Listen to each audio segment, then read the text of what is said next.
has to be something before everything. He doesn't negate the fact that the Quran is a miracle and inimitable. But there's nothing before God. These are like red herrings coming from left field. Wait a minute, wait. You just told me I have to be convinced about the Quran. And he doesn't negate the truthfulness of the Prophet Muhammad Sallallahu Alayhi Wasallam. Hamza persuaded us that there is no such thing as infinity. You need to listen a bit more carefully.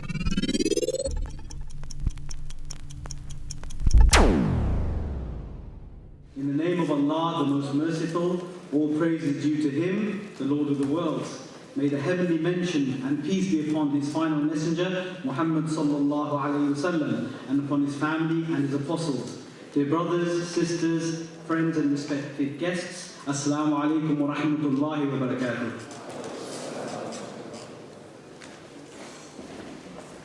Well, I've obviously declared an interest by that, even though I'm meant to be the impartial chair, I've obviously shown which side I'm on. But as being the chair, I have the responsibility of being an impartial and just judge in this important debate. I just wanted to say something a little bit about the big debate. It is an independent platform that seeks to build a bridge of understanding and discussion between Western and Islamic thinkers alike.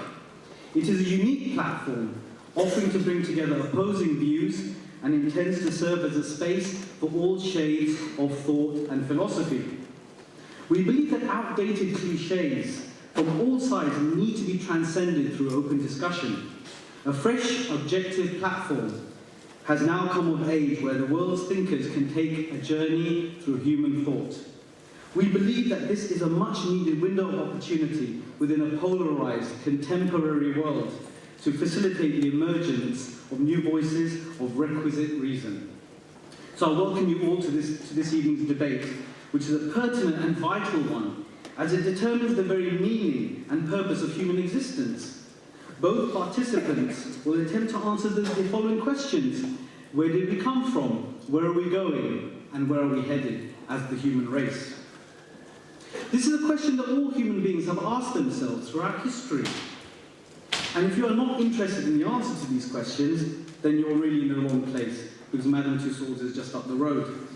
And in case you ask, I don't work for their sales and marketing department, but I will certainly wax lyrical about tonight's discussion.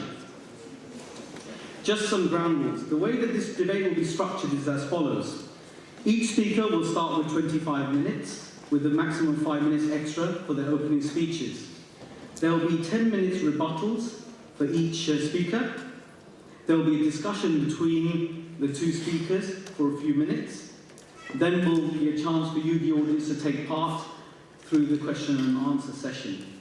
And then finally, each speaker will be invited to round up with a 3-minute summary speech. Just to tell you a little bit about our participants tonight. First, we have Dr. Ed Buckner. He has been the president of American Atheists since September 2008. He's been a professor, a technical school administrator, and executive director of the Council for Secular Humanism. He and his wife have edited several books and published Oliver Hall's Taking the Harder Right. Ed wrote the concluding chapter of Kimberly Blaker's Fundamentals of Extremism. He also co-edited the book, Quotations That Support the Separation Between Church and State. And he's also contributed to the new Encyclopedia of Unbelief with several entries. He has authored Secular Schooling in Parenting Beyond Belief, and co-authored This is a Free Country, Not a Christian Nation, with Michael E. Buckner in Everything You Know About God Is Wrong. Buckner has debated and spoken across the US, often about the Treaty of Tripoli. Now, this was a treaty between the American government and the Ottoman province of what is now today modern Libya, and where the President of the United States stated explicitly that the United States is not founded on a Christian foundation. Dr. Ed Buckner has also given the talk No More Lies, which was featured at the Godless Americans March on Washington in 2002. He also serves on several national advisory boards and committees. In case you're wondering, Dr. Buckner will be making the case for atheism. Hamza Tzortzis. Hamza is a Greek convert to Islam, who is a speaker and writer on Islam, philosophy and politics. Hamza has debated prominent academics and intellectuals and delivers presentations across the world on various topics. ranging from does God exist to can we live better lives without religion. He is a regular speaker at university campuses and has also lectured and debated abroad, most notably in the United States, Lebanon and Malaysia. He has authored a number of publications, including the website, The Inimitable Quran, as well as serializing a number of articles on his blog. He has also led a major piece of research on non-Muslim perceptions on Islam through IERA, which is the Islamic Education and Research Academy, of which he is a senior staff member. He is one of the main protagonists in using Western and Islamic philosophy to defend and explain the religion of Islam. His hobbies include boxing as well as martial arts. He has also recently discovered the joys of DIY plumbing. So I'm sure he won't be pulling any punches this evening, and he will hope that his arguments are watertight. So I'll now ask Hamza, first of all, to come up to the lectern and present his argument for Islam in tonight's debate, Islam versus Atheism, you decide.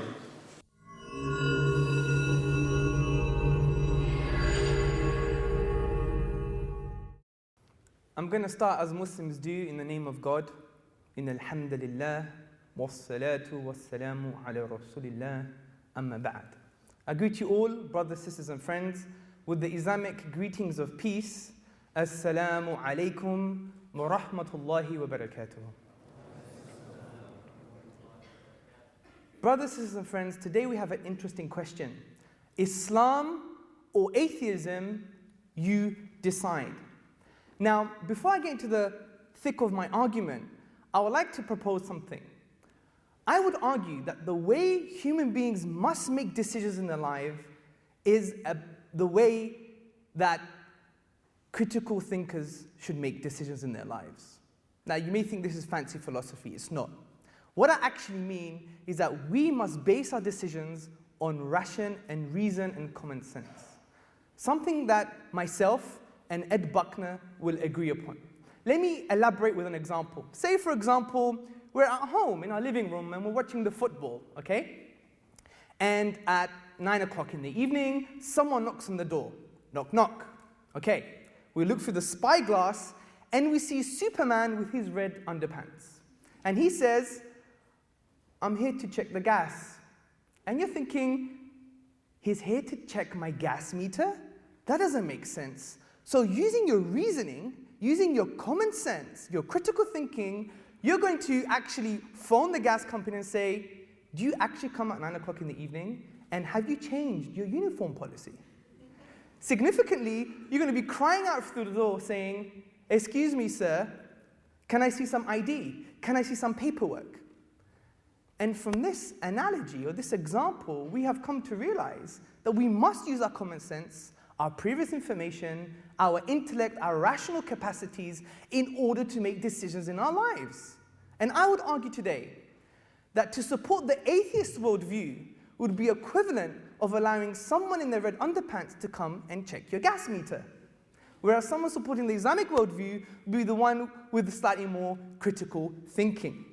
And the way I'm going to do this is first suspend my judgment about atheism and wait for Dr. Ed Buckner to respond or provide a good case for the atheist worldview. And now what I'm going to do is provide a positive case for the Islamic worldview. Now, what is the Islamic worldview?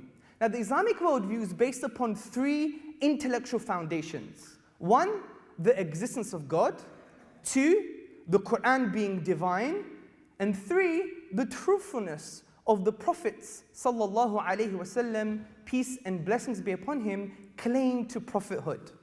So I'm going to go straight to the first argument, God's existence. Now, brothers, sisters, and friends, God makes sense of the origins of the universe. Because we have all asked the same question, why does something exist rather than nothing? How did the universe come to being? In this light, the Quran, the book of the Muslims, points to this type of thinking. As the Quran says, or do they think the heavens and the earth, the whole universe, came out of nothing? Now, typically, atheists have responded by saying that the universe is just eternal and uncaused. For example, Bertrand Russell, the famous atheist on a radio program, he said the universe is just there and that's all. However, brothers, sisters, and friends, if we conclude, or if we scratch the surface on this statement, we will conclude that it is absurd and irrational. Because that would mean that the universe never had a beginning, which would then mean that our history is infinite, that the universe has an infinite history of past events. But I ask you the question, can this really be the case? Can we have an infinite history? The answer is no, because the infinite does not exist in the real world. Take the following examples into consideration. Example number 1. Say we have an infinite number of Dr. Ed Buckners in the room, okay? Whether we like that or not, okay? Say we take 2 Dr. Ed Buckners away, how many Dr. Ed Buckners do we have left? Infinite, as Dr. Ed Buckner has just said. But logically, it's infinity minus 2. And if it's infinity minus 2, it's less than infinity. And if it's less than infinity, we should be able to count how many Dr. Ed Buckners are in the room. But we can't. It just exists in the mathematical realm of discussion, of discourse. Example number 2. Now, say we have 100 Dr. Ed Buckners in the room. And at every possible moment, I add another Dr. Ed Buckner. 101, 102, 1001, 1002, 1,000,001, 1,000,002. Will I ever reach a number that we can describe as infinite? No, because at every possible moment, I can add another Dr. Ed Buckner. So, in this light, the mathematicians Kasman and Newman, they said the infinite certainly does not exist in the same sense as we say there are fish in the sea. And significantly, brothers, sisters, and friends, the famous German mathematician David Hilbert, he said the infinite is nowhere to be found in reality. It neither exists in nature nor provides a legitimate basis for rational thought. The role that remains for the infinite to play is solely that of an idea. But brothers, sisters, and friends, past events are real. They're not just ideas. Therefore, the number of past events cannot be infinite. Therefore, there was a beginning to the universe, and it logically follows there was a cause to the universe. This is why leading cosmologists and philosophers of science such as Ellis, Kirchner, and Stoger, they ask and they answer in the following way.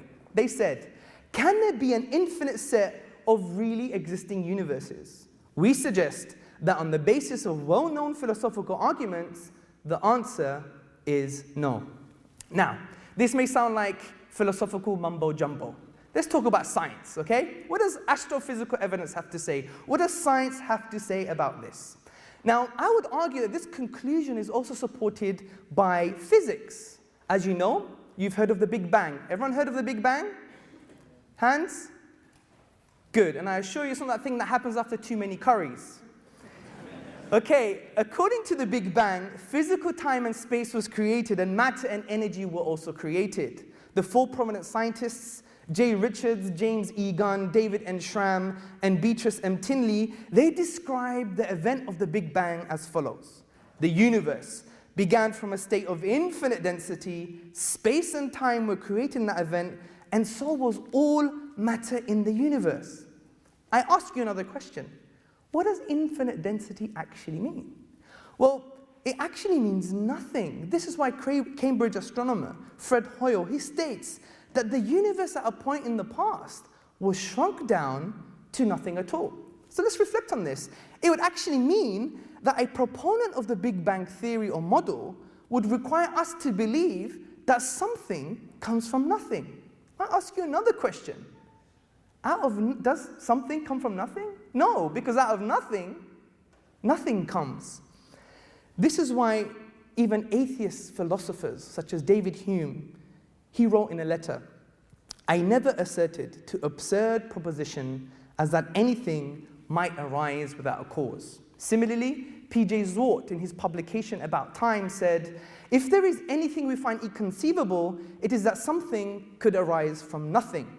And we even have the eminent physicist, Sir Arthur Eddington, concluding, the beginning seems to present insuperable difficulties unless we agree to look on it as frankly supernatural.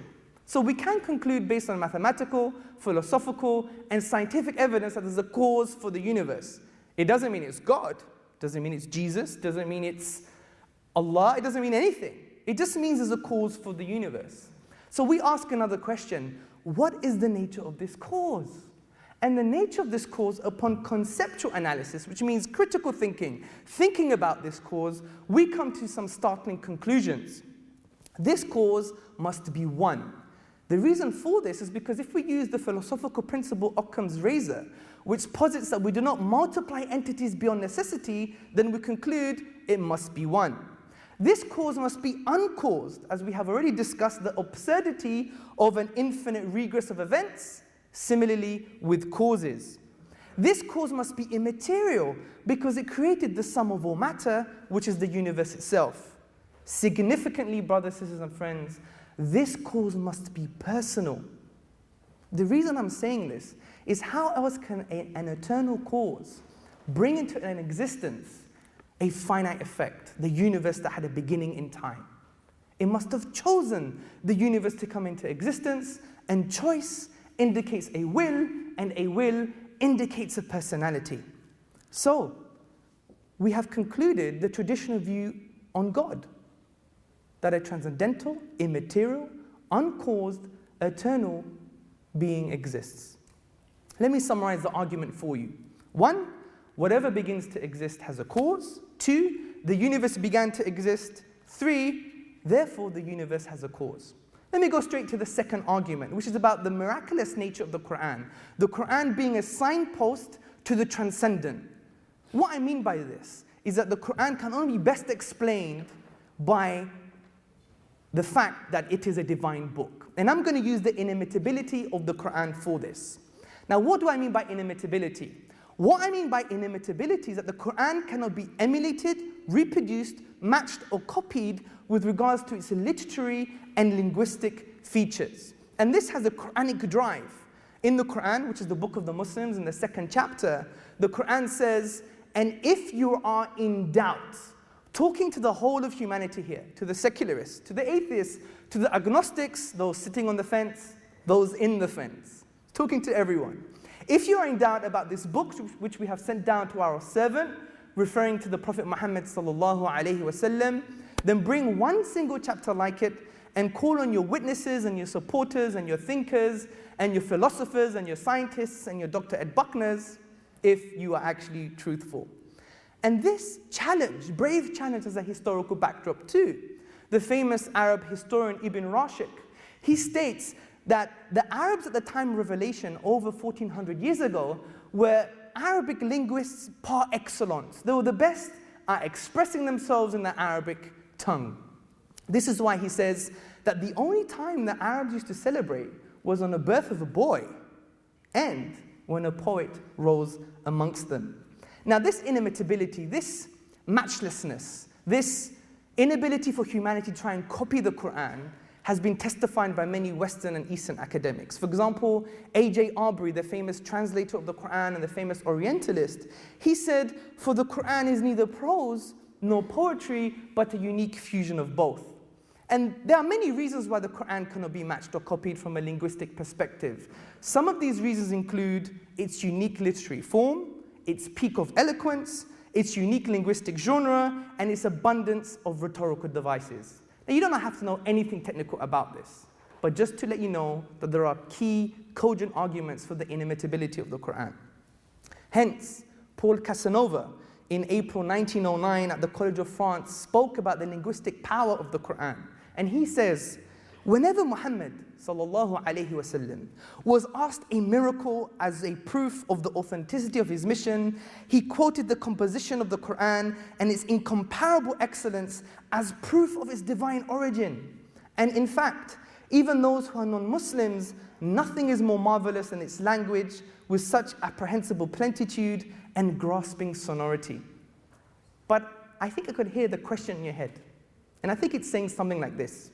Well, how does it make it divine? How does it make it come from God? How does it make it a miracle? And that's a very good question.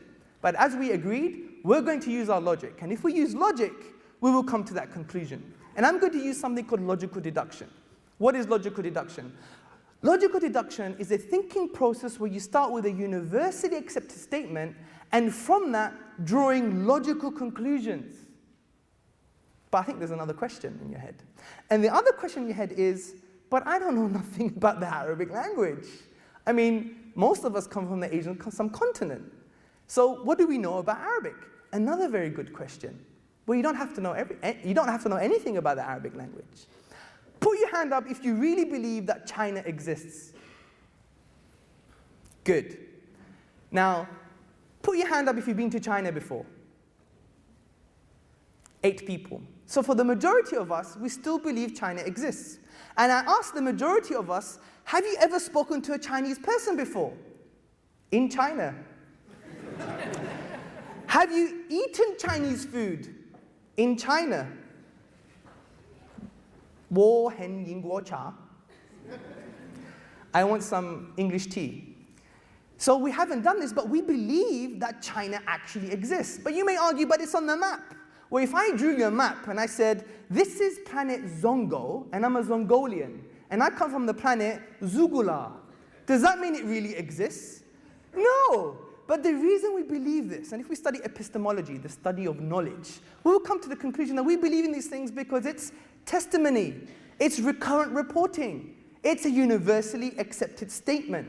This is why the philosopher and historian C.A.J. Cordy, in his book, Testimony, A Philosophical Study, he highlights our dependency on this very fact. And he says, many of us have never seen a baby born, nor have most of us examined the circulation of the blood, nor the actual geography of the world, nor any fair sample of the laws of the land.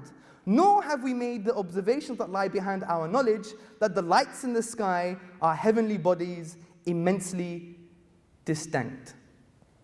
So, I would argue, for you to reject the miraculous nature of the Quran would be equivalent of saying that China does not exist and even saying that the world is not round. We believe it's round. Why? Have we actually felt its roundness? Have we gone to Australia and had a huge headache? No. So the point I'm trying to make is that it's based upon recurrent reporting. Now, what is the universally accepted statement with regards to the Quran based upon Eastern and Western scholarship? Well, it is as follows.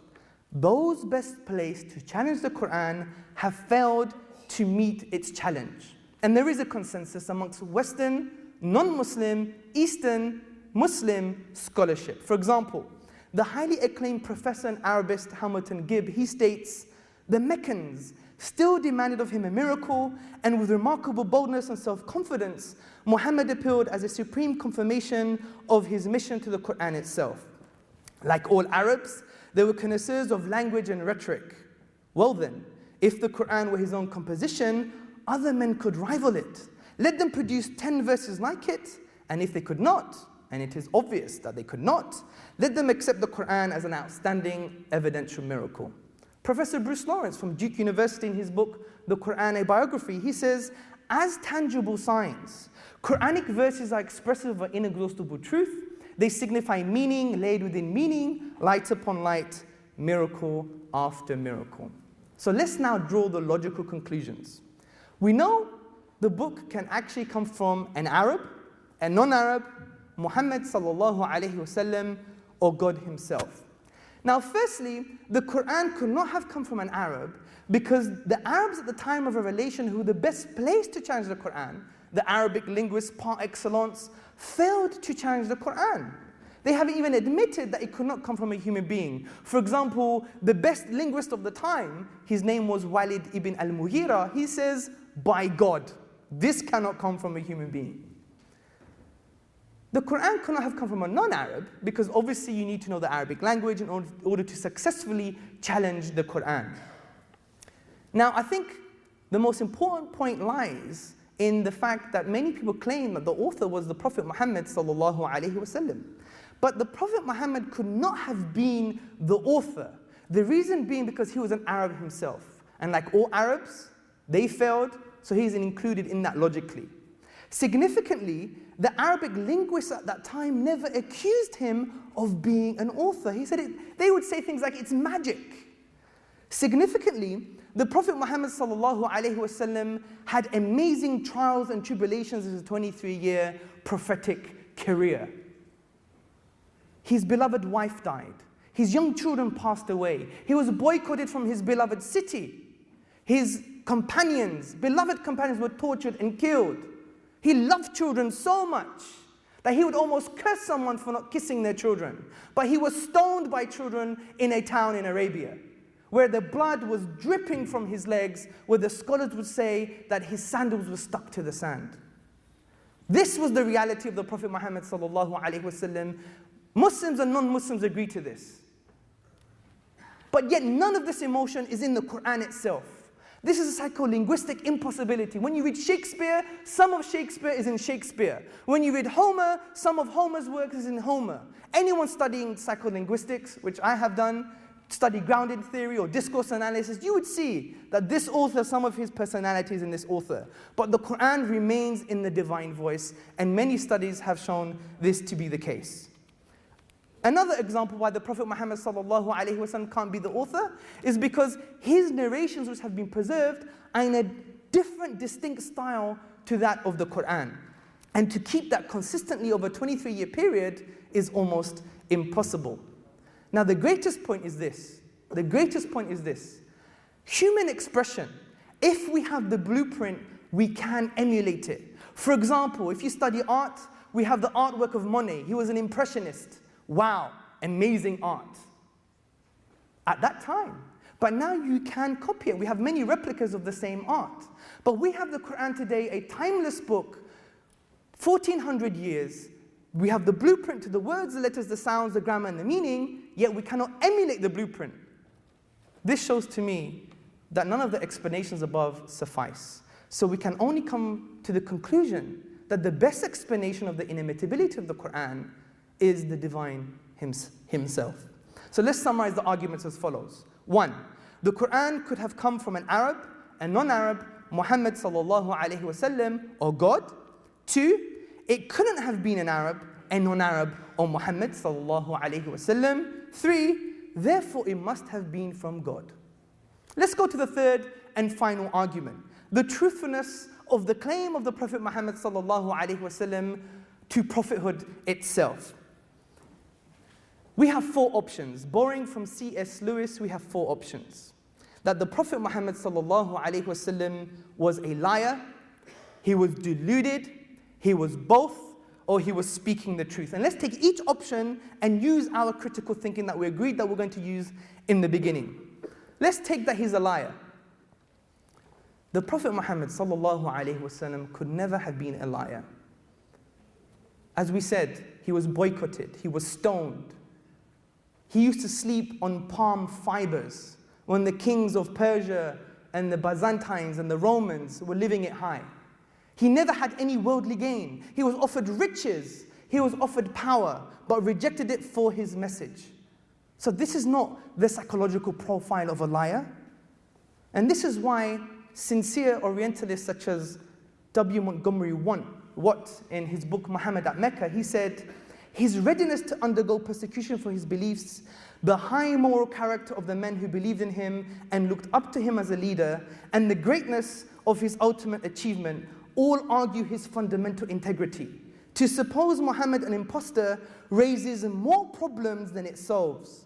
Moreover, none of the great figures of history is so poorly appreciated in the West as Muhammad sallallahu alaihi wasallam. Significantly, Sir George Bernard Shaw, in the volume The Genuine Islam, he said, I have always held the religion of Muhammad in high estimation because of its wonderful vitality. It is the only religion which appears to me to possess the assimilating capacity to the changing phase of existence which can make itself appeal to every age. I have studied him, the wonderful man, and in my opinion, far from being an antichrist, he must be called the savior of humanity. Let's go to the next option. We are clutching at intellectual straws here. The Prophet Muhammad sallallahu alaihi wasallam was deluded, some people say. But can this really be the case?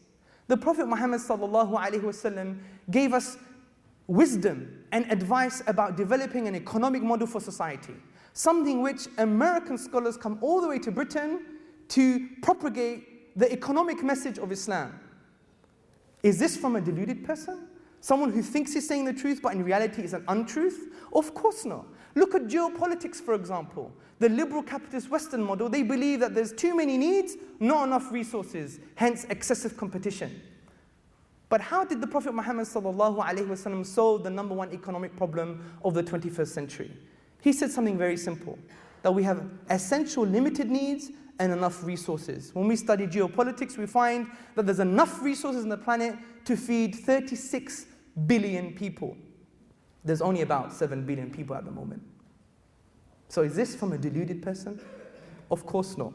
This is why Michael Hart, in the book The 100, a ranking of the most influential persons in history, he says, "My choice of Muhammad to lead the list of the world's most influential persons may surprise some readers and may be questioned by others, but he was the only man in history who was supremely successful on both secular and religious levels." So how can a deluded person be successful religiously and from a secular perspective? Is this the product of a deluded man? What about the third option? He was both. Well, this is logically and philosophically impossible. You can't know that you're lying and keep a lie, and think you're saying the truth, yet it's an untruth at the same time. So what are we left, brothers, sisters, and friends? We are left that he's speaking the truth.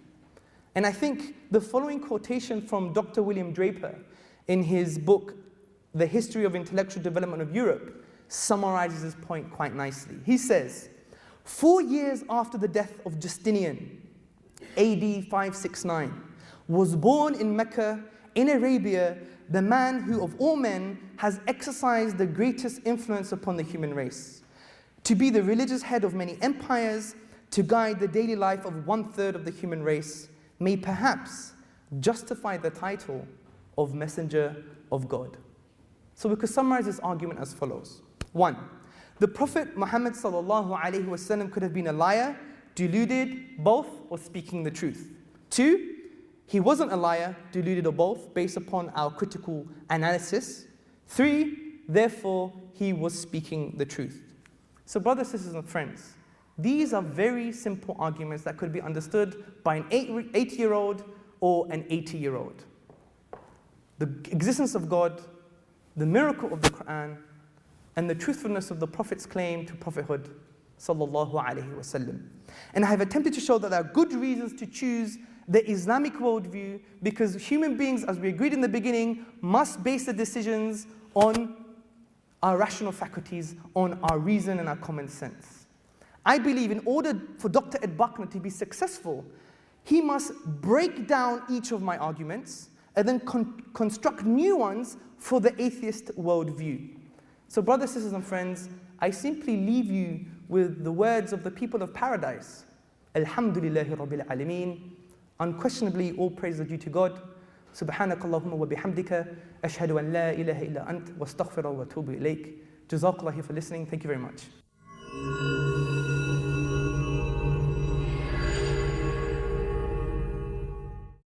Thank you. I had a little bit of trepidation about coming to England, which is sort of known for its chilly social relations in some ways.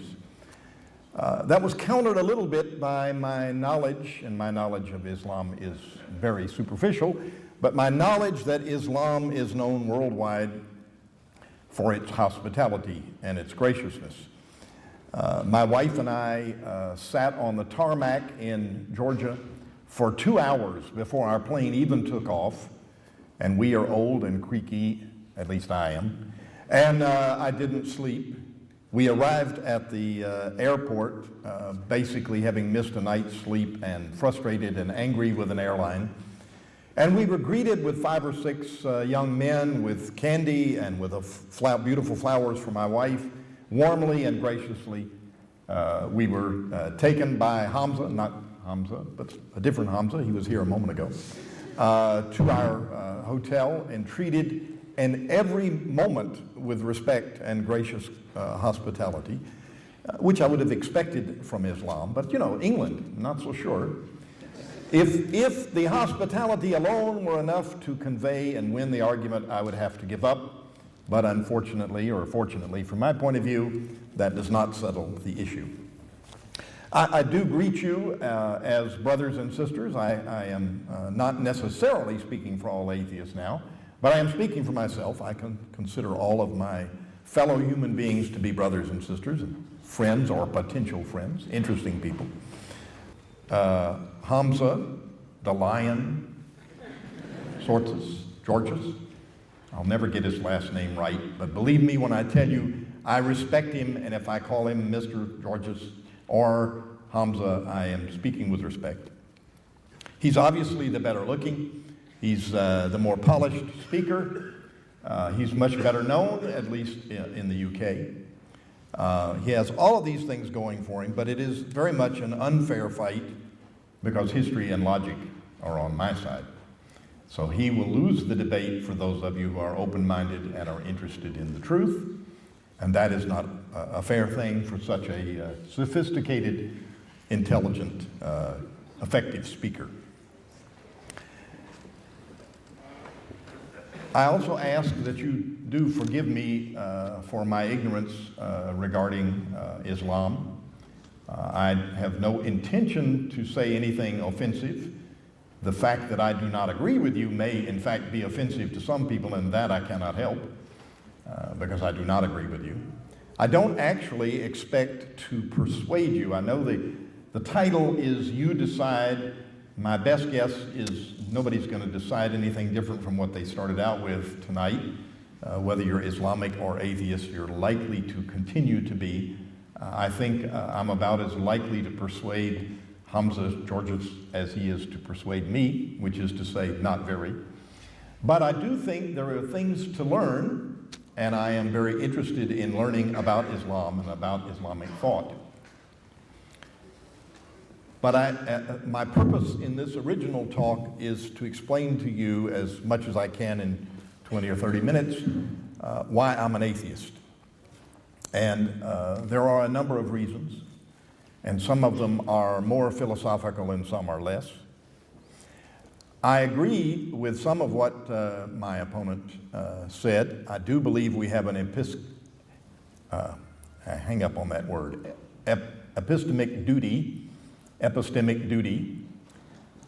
to investigate, to find out, to learn, to test truth. W.K. Clifford wrote a telling essay on this, in my opinion, about a ship owner who is not allowed simply to say, oh, the ship is in good shape, send it on out into the ocean. He must actually investigate and find out whether it is in good shape before he risks the lives and the cargo and so forth. People like Tom Flynn and Keith Parsons brought that particular essay to my attention, and I think it's very telling. We must have systematic tests for truths, and those tests must be independent of the conclusion that we think maybe we're going to wind up with. It was mentioned in the introduction of me that my wife and I published a book by Oliver Halley, who's a good friend. And Oliver is the one who told me that when you're thinking about religious views, you must, as Hamza suggested, you must test for truth. It's not good enough just to take something that's appealing or interesting. You must test it for truth.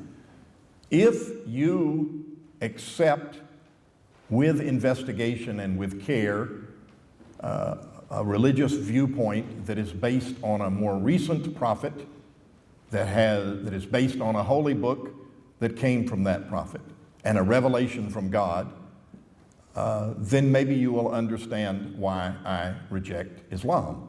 But if you will accept the Book of Mormon and Joseph Smith and the 5 golden tablets and all of that sort of thing without investigation, then maybe you will not be able to understand my argument. It is very important that we human beings, if I tell you my favorite ice cream flavor is chocolate, you can accept that without any investigation. It doesn't have any consequence.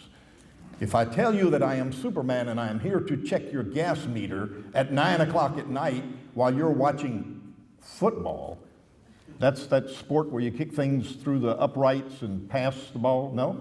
Maybe not. Okay, soccer to us Americans. Then you should exercise your epistemic duty and call the gas company.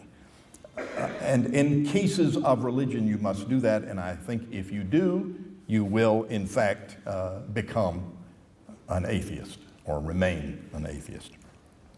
I'm going to talk about 7 different points. Epistemic duty, the fact that there is, in fact, no good reason not to be an atheist and therefore one should be one.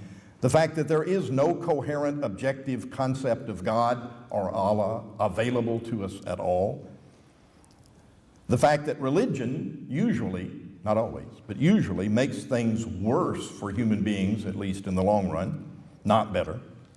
The fact that there is evil and suffering, and that the kind of evil and suffering we find in this world, and I know Hamza has written about this subject. I see you looking at him. Yes, I know he's written about it. The kind of evil and suffering that we find in this world is incompatible not just with a Christian concept of God, but with Allah, with any concept of an intelligent and creative designer of this universe. 6th, the fact that demography predicts religious belief much better than theology. Throughout the world, you will find geography and culture predicting what somebody's religious beliefs are much better than their understanding of particular religious beliefs. And that goes for atheists as well as it goes for Islamic believers. And 7th, that there is no objective morality available to us human beings. No morality that comes from outside of humankind. And we'll talk about all of those things. If I don't get to all of them, then I'll cheat and do it in the rebuttal. You expect atheists to cheat, right? I've talked about the epistemic duty. Can't talk about it much because I keep mispronouncing the word. But let's go to the second point. In short, and I think I would be within my philosophical rights, although it wouldn't be very smart debating technique, simply to say there's no case been made and sit down. Because I don't think any case has been made tonight or in the thousands of books that have been written to defend theism and ideas of God. There is no evidence, there is no logic, there is no basis for believing in a supernatural being that holds up under careful scrutiny and under examination. I'm an atheist, and you should be one as well because of our epistemic duty, because of the things that Hamza talked about earlier. The default should be non-belief. If you don't have a good enough reason to believe, then you should be an atheist, and all of you should be. Let's talk about the fact that there is no coherent, much less objective concept of what we even mean when we say God or Allah. I know that Muslims say Allah has many names, and they explain this as evidence that there's all sorts of contradictory and different faces of God and so forth. But when you examine it carefully, it doesn't hold up. These things that are contradictory are still contradictory, and the fact that you have different names for a just or a punisher or an angry Allah as well as for a compassionate one does not resolve the impossibility of a coherent and objective God. And we know that my opponent has written about this, we know that there is no objective concept of God because there is nothing that's come from outside of humankind, and humankind has vastly different opinions and conclusions about what one or more gods look like, act like, etc. We'll come back to that some, but the concept is sufficiently incoherent that it is not worth devoting your life to or destroying others. Religion, and by that term, this particular point, I'm trying to be very broad. I, in fact, am even including some things where there is no belief in a God, Marxism in some cases and so forth. A belief system that you think cannot be questioned, that you think has to be right, including all of the world's major religions. These belief systems do more harm than good in the long run. They impede the development of knowledge. They don't end or destroy science, but they interfere with the progress that's available from science. They oppose it most often. In the case of wars, Wars, of course, are fought for many different reasons. Even the most obviously religious entangled wars are fought for reasons other than just religion. They're fought over land and over power struggles and all these sorts of things. But without a doubt, the wars that we human beings have fought with each other are worsened by people believing that they, whichever side in a particular struggle they're on, are fighting on God's side, and that God has commanded them to go forward and kill the enemy. Religion makes it easier to dehumanize your enemy. And when I say religion, I'm speaking more broadly here, as I say. It can be a concept, an idea that can't be questioned other than a belief in God. But Christianity, Judaism, Islam, all have demonstrated over history that in fact they do make wars worse and education more difficult and the rights and available power of individuals lessened and the rights of women reduced by all of these religions. When we engage in war, it turns out that always, without exception, those people who are fighting on God's behalf and doing what God has told them to are in practice doing what some human being has told them God has said to do. It is a dangerous and difficult thing in this universe and in this life that supernatural beliefs get in the way of rational behavior. So that human being who claims to be speaking for God needs to be doubted and needs to be, and generally will be determined, not generally always, will be determined upon careful inspection only to be speaking for an idea, for power, for himself, etc. Great evil results from believing that if a message is coming from God and therefore we cannot question it. Depending on human leaders who claim to be proceeding from ultimate authority demonstrably interferes with advances in human understanding, individuals' or society's understanding, and it curtails or even opposes scientific advances in understanding. The problem of evil, of suffering, it is incompatible. It does not work. You can't really make sense of the universe as a created, well-designed, intelligently produced universe and reconcile that with a vast amount of suffering. And I'm not just talking about the suffering of a sinner who does not follow the rules. I am talking about a 4-year-old girl in Piedmont, Alabama, who was in a church service with her mother, who was a Methodist preacher, and a tornado struck the church service on Palm Sunday during the church service, killed 20 people, including that 4-year-old girl. Now, could it be that Allah was trying to punish those folks for worshiping in a Methodist church or for having a female pastor? I can't accept that. That doesn't make sense to me. Could it be that this 4-year-old girl committed some terrible sin and deserved to die, or that her mother did something terrible and deserved to have her daughter die in front of her? I can't believe that any of you would accept that. I certainly cannot accept it. And of course, that's a very small and isolated example. We have a few years ago a horrible tsunami that killed 250,000 people, including more women and children probably than men. Many, many innocent children, even unborn children, were killed in that tsunami. And another example much more recently this year in Haiti, where a couple of 100,000 people were killed and many, many others injured and their lives ruined by an earthquake. Now, it is possible, I suppose, to believe in a God that would create that kind of disastrous, murderous, irrational pain.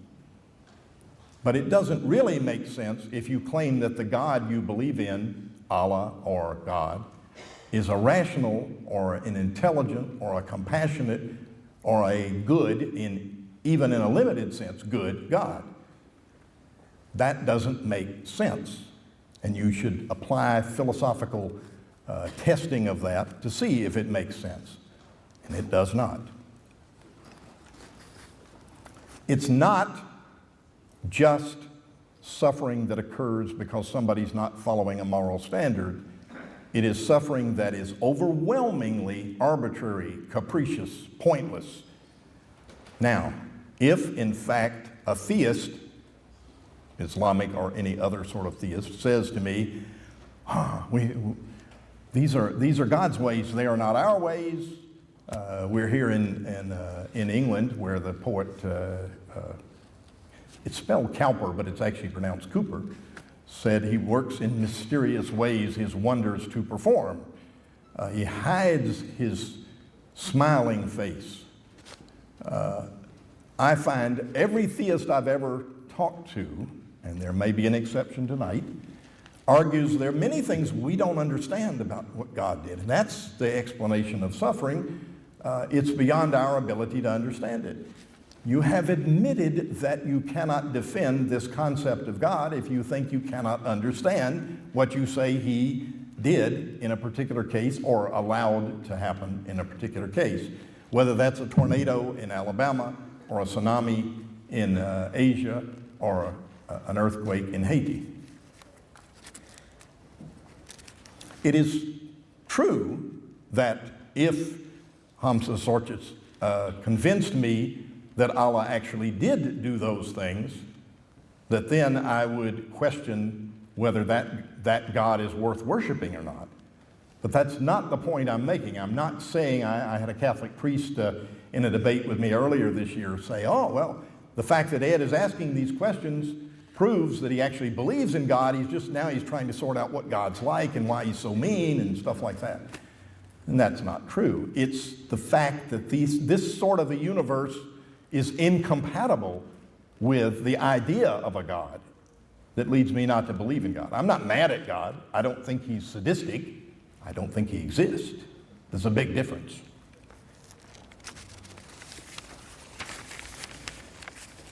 I mentioned demography, not theology.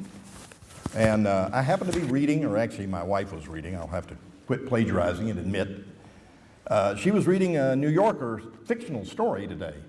And she read out loud to me from this story by somebody named Jonathan Foer, F-O-E-R. Isn't it funny that if God were to reveal and explain himself, the majority of the world would necessarily be disappointed?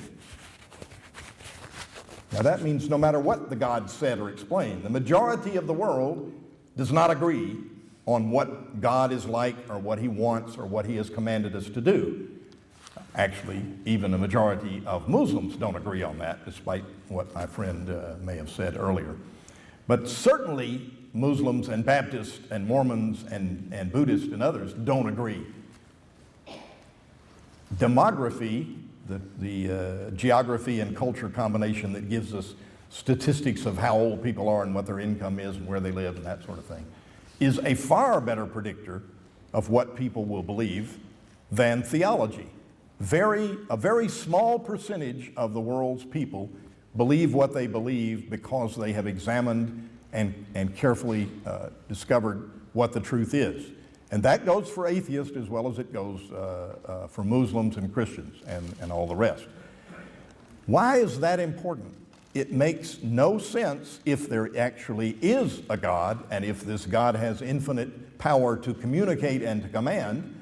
It makes no sense there would be this vast disagreement among the world's people, and that the prediction of what people do believe would be, what did their parents believe? What did their grandparents believe? There are people who convert. I used to be a Christian, now I'm an atheist. Hamza Tzortzis used to be, I don't know what he used to be, but he wasn't a Muslim. Christian, I don't know what your previous, it doesn't matter. I'll get back to talking to him later. People do convert, and people do examine religious claims and religious beliefs intelligently, but that is very much the exception. And I congratulate all of you that you are here tonight, that you are in fact listening to more than one side about this, and I hope you are thinking about it.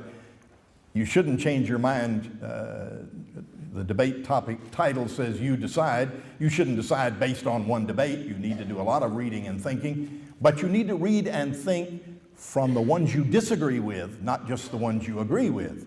If you are Islamic, you should read Richard Dawkins, and you should read Christopher Hitchens, and you should read Sam Harris.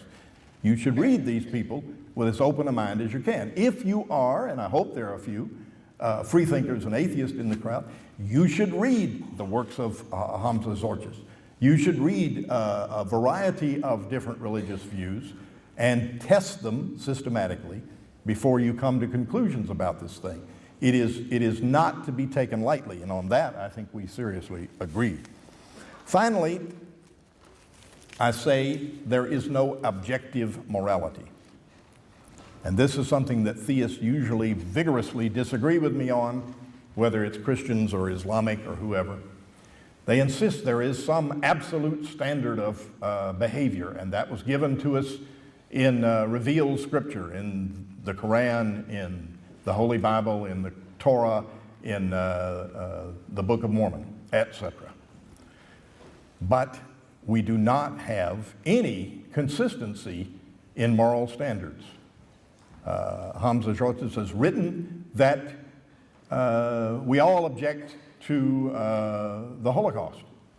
Well, I certainly object to the Holocaust. I agree with him about that. The wanton and pointless killing of Jews and gypsies and atheists and homosexuals is obviously not an acceptable thing. And how do I know that it's not an acceptable thing if I don't believe in God? Because I do believe in human beings, and I do believe in individual human rights, and I do believe we have to construct the best moral standards we can, but they will never be an objective that is coming from outside of humanity, an unchanging set of standards.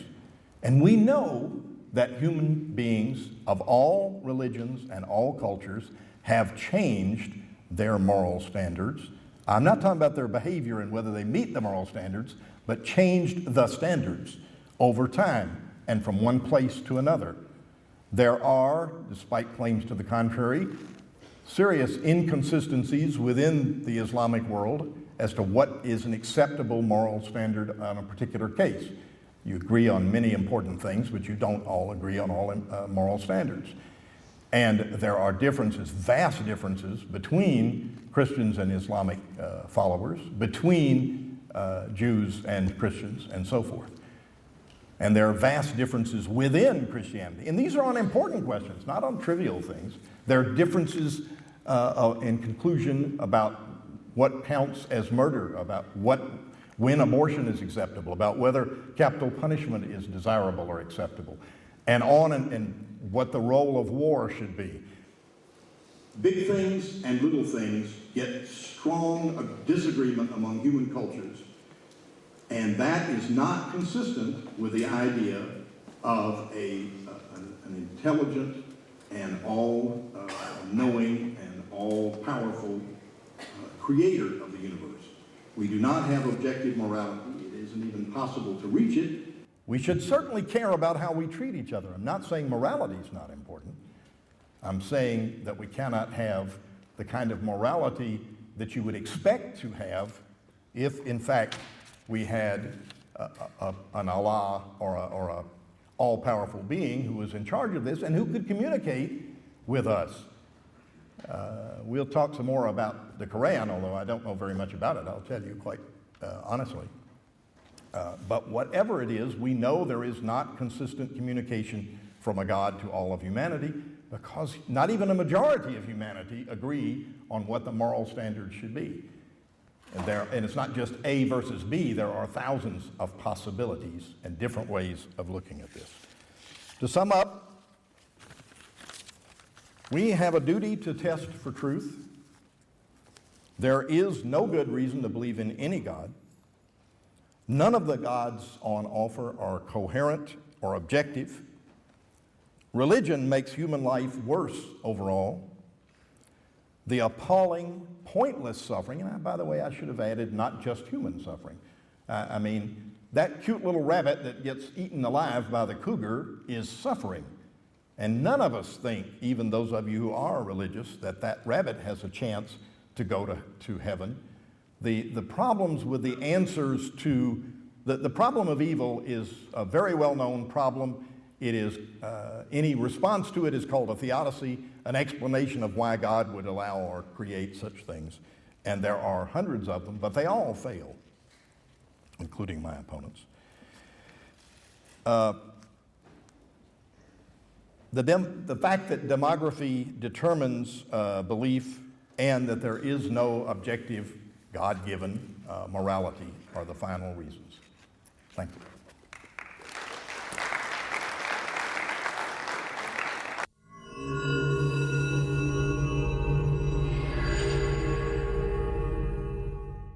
Thank you, Dr. Ed Buckner, for that presentation.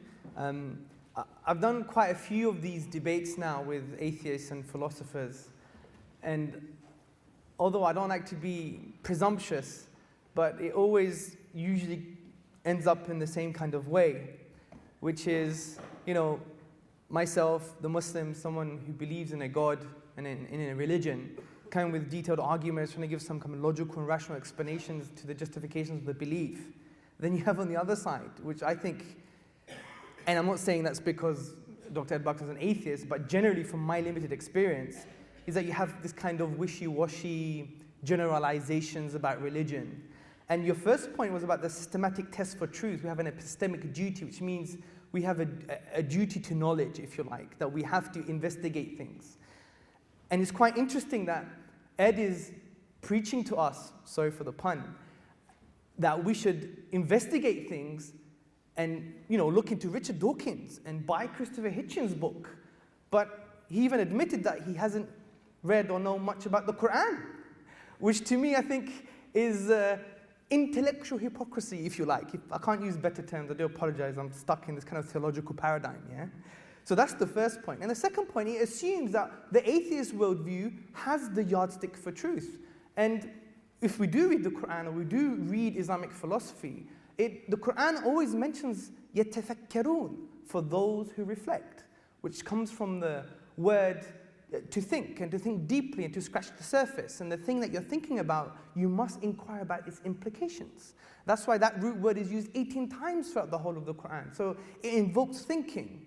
For example, the Quran also mentions things like, do you not reflect within yourselves? Pointing to the psychological and physiological dimensions of this micro-universe, the small universe, which is the human being amongst the macro-universe. So the first point, I think, is a good point, but it also applies to the Islamic worldview.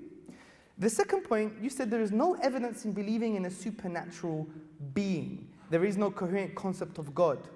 You actually didn't tell us what that actually means. You just gave a statement, God doesn't exist because there is no coherent concept of God, full stop. I mean, I could sit here and say, I'm half Chinese, half Jamaican.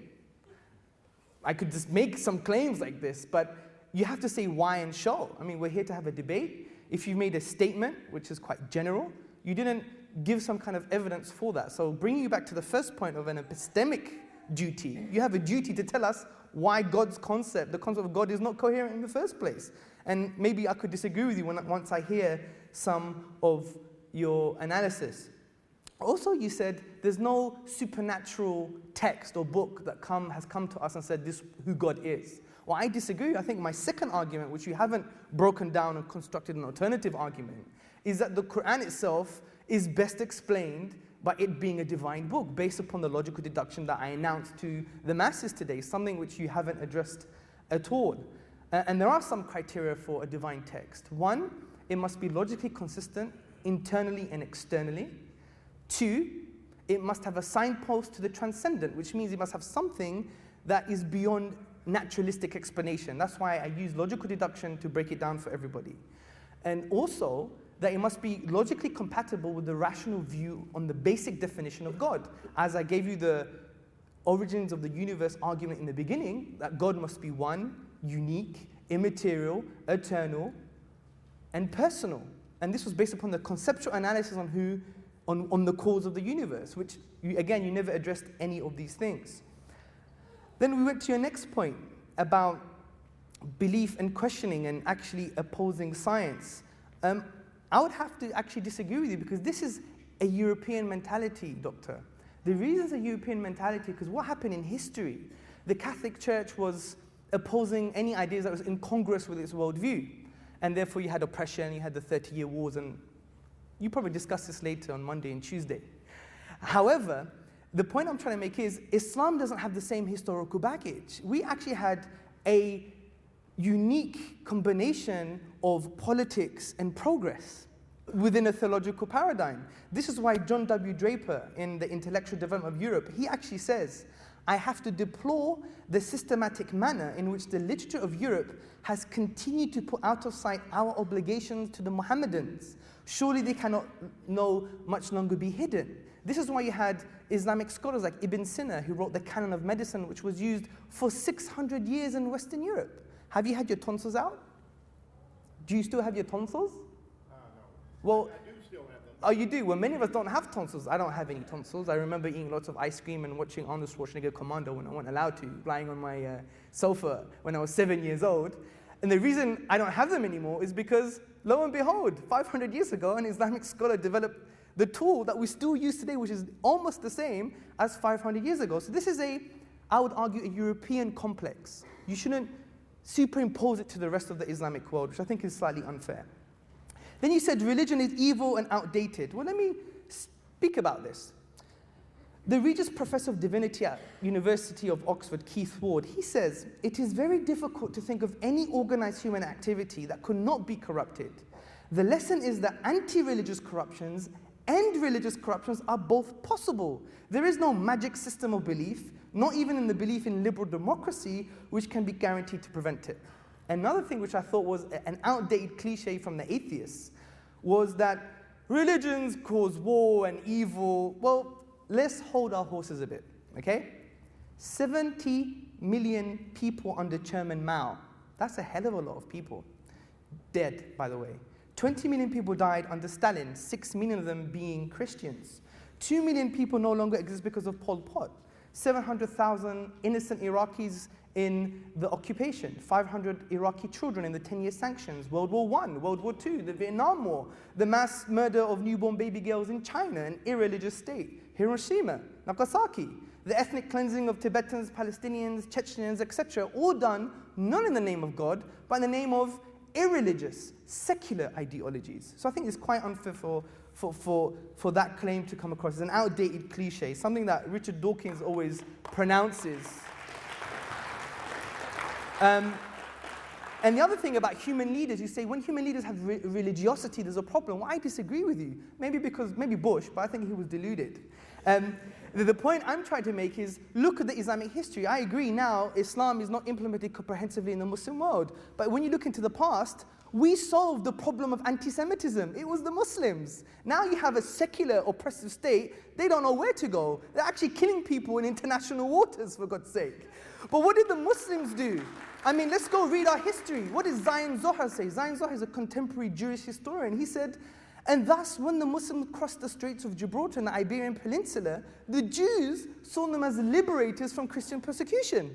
So you have a whole narrative of Jewish contemporary scholars saying, you know what? The solution, we need to look into our history. So we have an epistemic duty to read about Islamic history. Now, you also said about the problem of evil, and I think the problem of evil is actually a problem for the atheist. Because the problem of evil assumes moral properties. It assumes that evil is actually objective and real. And if that is the case, then God exists. I'll tell you why.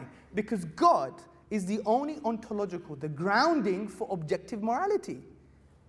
So if you're assuming that evil is really true, then God must exist, because there's nothing else in absence of God that provides that rational grounding. Well, you may say evolution and social pressure. Well, let's talk about these things. Evolution, what does it say? We're just accidental byproducts of a lengthy evolutionary process. Your morals, your belief that killing Jews is bad, actually has evolved just like your toenails and your teeth.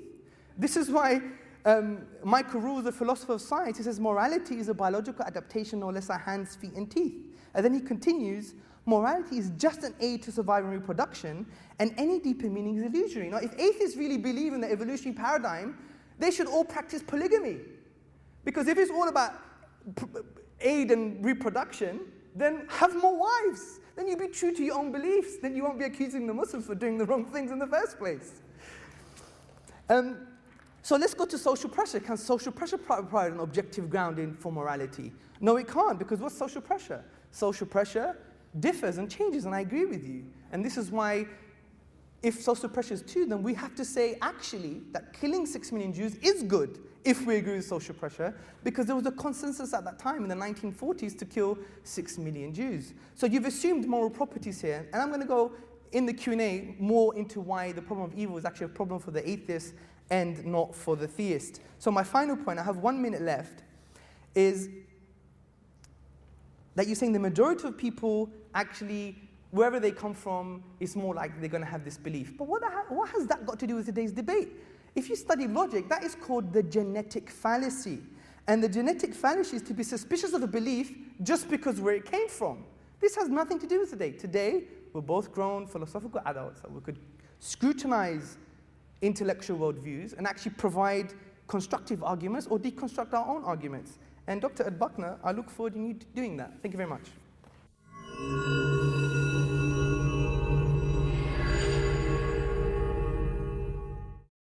First, I want to thank my opponent for proving that there is no God. I'm a little confused. I misunderstood. I thought that rebuttal was supposed to be in the rebuttal, not in the opening talk, so it's odd that he found it unconvincing that I didn't reply to some of his arguments in my opening talk. But I'll reply now.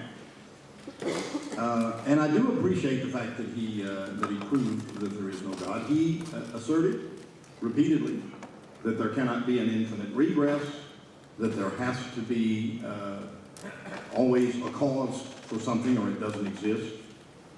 And yet he believes that God is the uncaused causer. So when we have the drawing of the earth on top of the elephant, on top of the turtle, etc., he says, well, the first one is not the first one, there isn't a first one.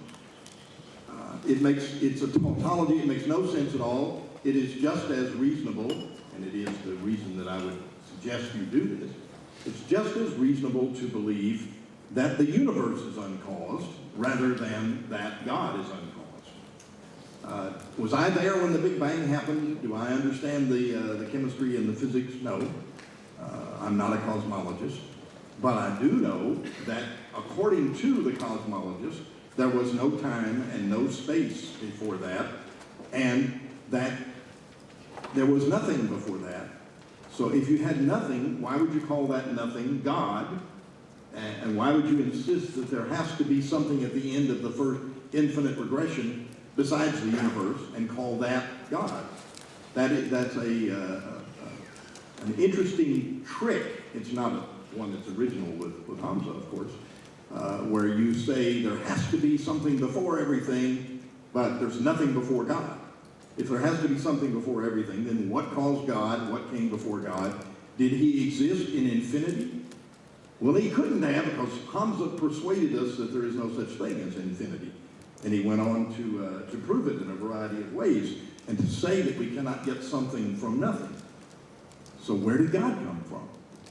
God existed forever, according to the Islamic belief. It makes more sense to believe that the universe existed forever as far as time goes. And to deal with this infinite regression, as Hamza did, is a sleight of hand that actually doesn't show us anything. It was, I have to say, a bit intellectually dishonest of my opponent to act as if I had said that religion causes all wars, when I said no such thing. I said it makes wars worse, but they are caused by lots of different things. Sometimes religion is a major part of it, sometimes it's a minor part of the cause. He missed my point entirely in regards to demography, in trying to convince you that I am guilty of a genetic fallacy. I did not say that we should question Islam or any other religious belief because of who believes it. I said we should question whether it makes sense in a world where religious belief is so fragmented and so predicted by geography and culture, whether or not religion evolved culturally or whether it was produced because there is a God. My argument is not that we should believe there is no God because different people have different geographical connections, but that is evidence that we don't have divine design, that we don't have the sort of consistency you would expect if you had a God who could communicate. Now, my opponent was quick to say that I neglected his claims about the Quran, and I told you I'm not an expert on Islam, and I know only superficial knowledge of it. If I read the Quran, I don't read any Arabic, so I'd have to read an inferior English translation. If I read the Quran and was convinced of the things that he says, you know, I'm open to changing my mind. And I would argue that if you are not open to changing your mind, you are intellectually dishonest. So ask yourself, are you in fact capable of deciding that Islam is not the way, the truth, etc.?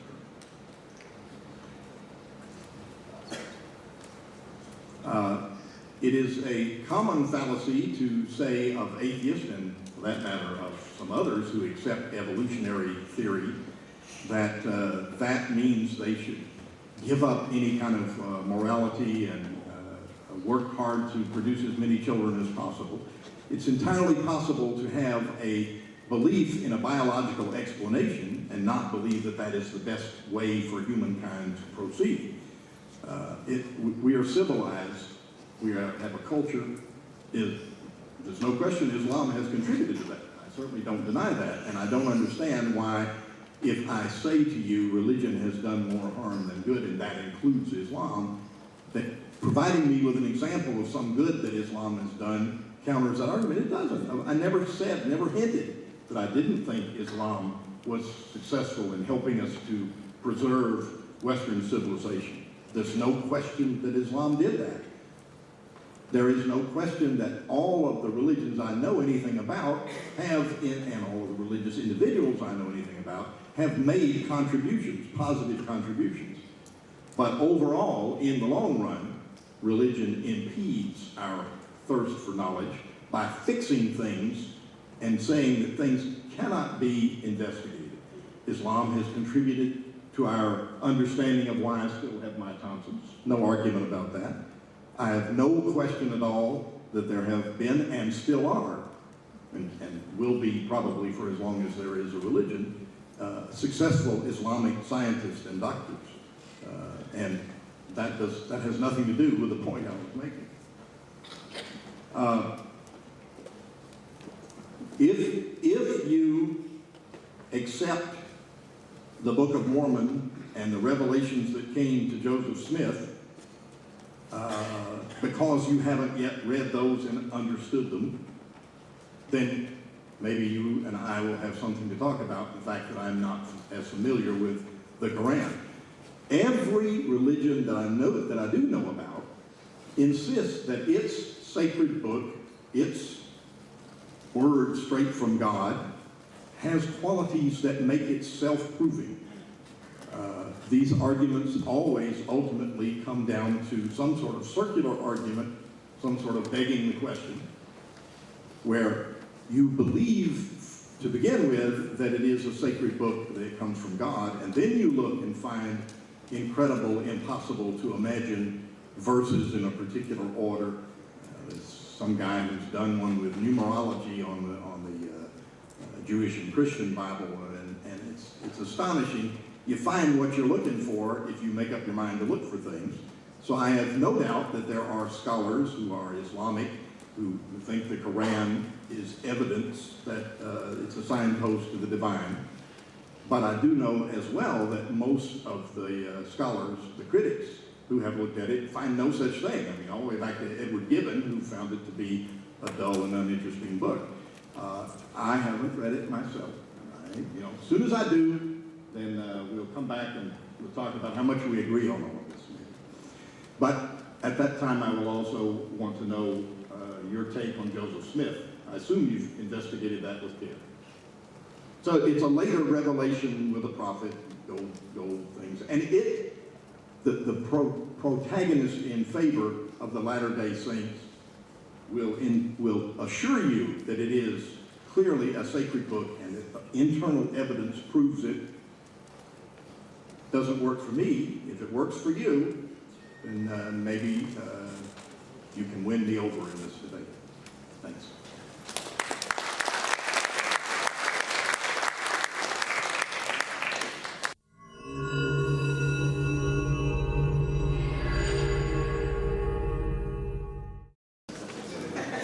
Have you read the Book of Mormon, and do you accept it as a revelation from God? No, I don't actually. I mean, what's the point? Wait a minute, wait. You just told me I have to be convinced about the Quran because I haven't read it yet. So you have to be convinced about the Book of Mormon, yes? You need to listen a bit more carefully. He said, have you read the Book of Mormon and you believe it's a revelation of God? I'm answering your second question. Oh, good. So I have read the Book of Mormon and I don't believe it's a word of God. And why is that? That's what. What about it convinced you? Okay, what convinces me, and see, I think you need to be attentive to my arguments, because you know, and I'm going to give you an example why I think you're not being attentive to my arguments. Well, you've been very inattentive to mine, so... Well, that's fine, but you could tell me why that's the case. The reason you're attentive to my arguments, for example, you gave me the infinite regress philosophy, yeah? If you were attentive to the logic of my argument, it's whatever begins to exist as a cause. Now, God never began to exist, so therefore the infinite regress doesn't apply to God, even from logic, and I assume you've studied some logic. Significantly, if you say what caused the cause that caused the universe, then we'll be saying then what caused the cause that caused the cause that caused the universe. Wait a minute, let's carry on. Then what caused the cause that caused the cause that caused the cause that caused the cause that caused the universe? And you can do that in independence, and if that's the case, then we never had creation in the first place. So that's the rebuttal to that very simple analysis of my argument. And that's why you haven't been into my argument. And if you did, you would have known that I give you criteria for divine revelation. One, it must be consistent, internally and externally. For example, if the Quran said the earth is diagonal, yeah? And it's a funny shape, and underneath it is an octopus with like 8 kind of funny things, yeah? That's what I've always... Yeah, exactly. So obviously that's externally inconsistent. Also must be internally consistent. You can't say on page 1 explicitly there is no God, and on page 2 saying there is a God. You can't reconcile. It's an irreconcilable difference. And thirdly, and most significantly, it must have a signpost to the transcendent, which means what? Which means you could use 2 types of like thinking. the Book of Mormon, right? Well, we're going to discuss that in a minute. I thought you were atheist. Now, the point I'm trying to make is this, is that firstly, if you use logical deduction, you come to the conclusion that, you know what, we've used all naturalistic explanations, we can't explain the Quran. One. Secondly, when we look at philosophy, or the philosophy of miracles, which is defined as an event that lies outside the productive capacity of nature, which means you can't exhaust, even if you were to exhaust all the finite letters and grammar of the Arabic language, you can never produce its style, feature, etc. So that is a signpost to the transcendent, because we can't find naturalistic explanations. If you apply that criteria, in my opinion, to any living book today, it would not apply. And this is why I would say to you, I believe in the Quran based upon this criteria. If you have alternative criteria... So anyone who has studied the Quran would be convinced of this, yes?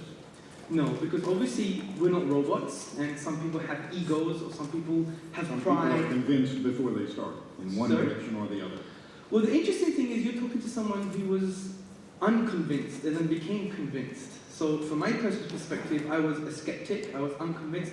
Funny enough, president of the American Atheists, I was a secular humanist, which is something that you've been a chairperson of, I believe. So I came away from that because I think it was our epistemic duty to actually look into man, life, and the universe and come to some conclusions. And the current conclusion I have is that Islam is the most correct view based upon its intellectual foundations. The existence of God, the miraculous nature of the Quran, its inimitability, and the truthfulness of the Prophet Muhammad Sallallahu, Alayhi is something which you haven't addressed yet. What is the penalty for changing your mind in either direction about the truth of Islam, and what should it be? Well, I know it's a bit rude to answer a question with a question, but I'll do both. What is the penalty for a nation under the secular capitalism for changing its regime that's not in line with current American hegemony? It's actually death of like 500,000 Iraqi babies, right? No. Isn't I it? wouldn't You agree don't that think it- so? I wouldn't agree that, So you haven't heard of I something was called... very much So you haven't heard of something called liberal interventionism? Of course I have. Oh, I well, am- maybe you should ask me your question, so you're more grounded first before you It would be point to interesting if I Muslims. could comment on your comments. Sorry? It would be interesting if I were allowed to comment on your comments. Yeah, please. I certainly think the adventure in Iraq was a horrible mistake, and I thought so before it started. So, you know, it's not a question of do I agree with American But why is it policy. horrible if there's no objective morality? I mean, he's Well, ready that's to... another question there. You are the one who has no objective morality available to you, and this is demonstrable because of the record of Islam, for example, on the question of slavery. Surely something that most modern people, including most modern Muslims, think is an immoral Can I thing respond to to your do. comments? But it has not been the case throughout the history of Islam. Muslims have taken many people as slaves and justified it. And so, of course, have all other religious groups. Moral standards change. They change not, I'm not talking about people don't obey the moral standard, I'm talking about what they think is right changes. I agree with you. But the argument is not about moral epistemology. It's not how about to the get... fact that we don't have any morality Sure, that you comes can from speak. outside of human beings. The argument is not about moral epistemology, which basically means it's not about how we get to know morality. Okay? In Islam, we have this concept called ikhtilaf, a differencing of opinions. So did God really say this or did he say that? The point I'm trying to make is about moral ontology, the actual grounding for morality as a moral property. So we would say, no, there are objective morals. Okay, that's fine. But you're conflating ontology with epistemology. And I'm saying to you, fine, I agree there's differences of opinion.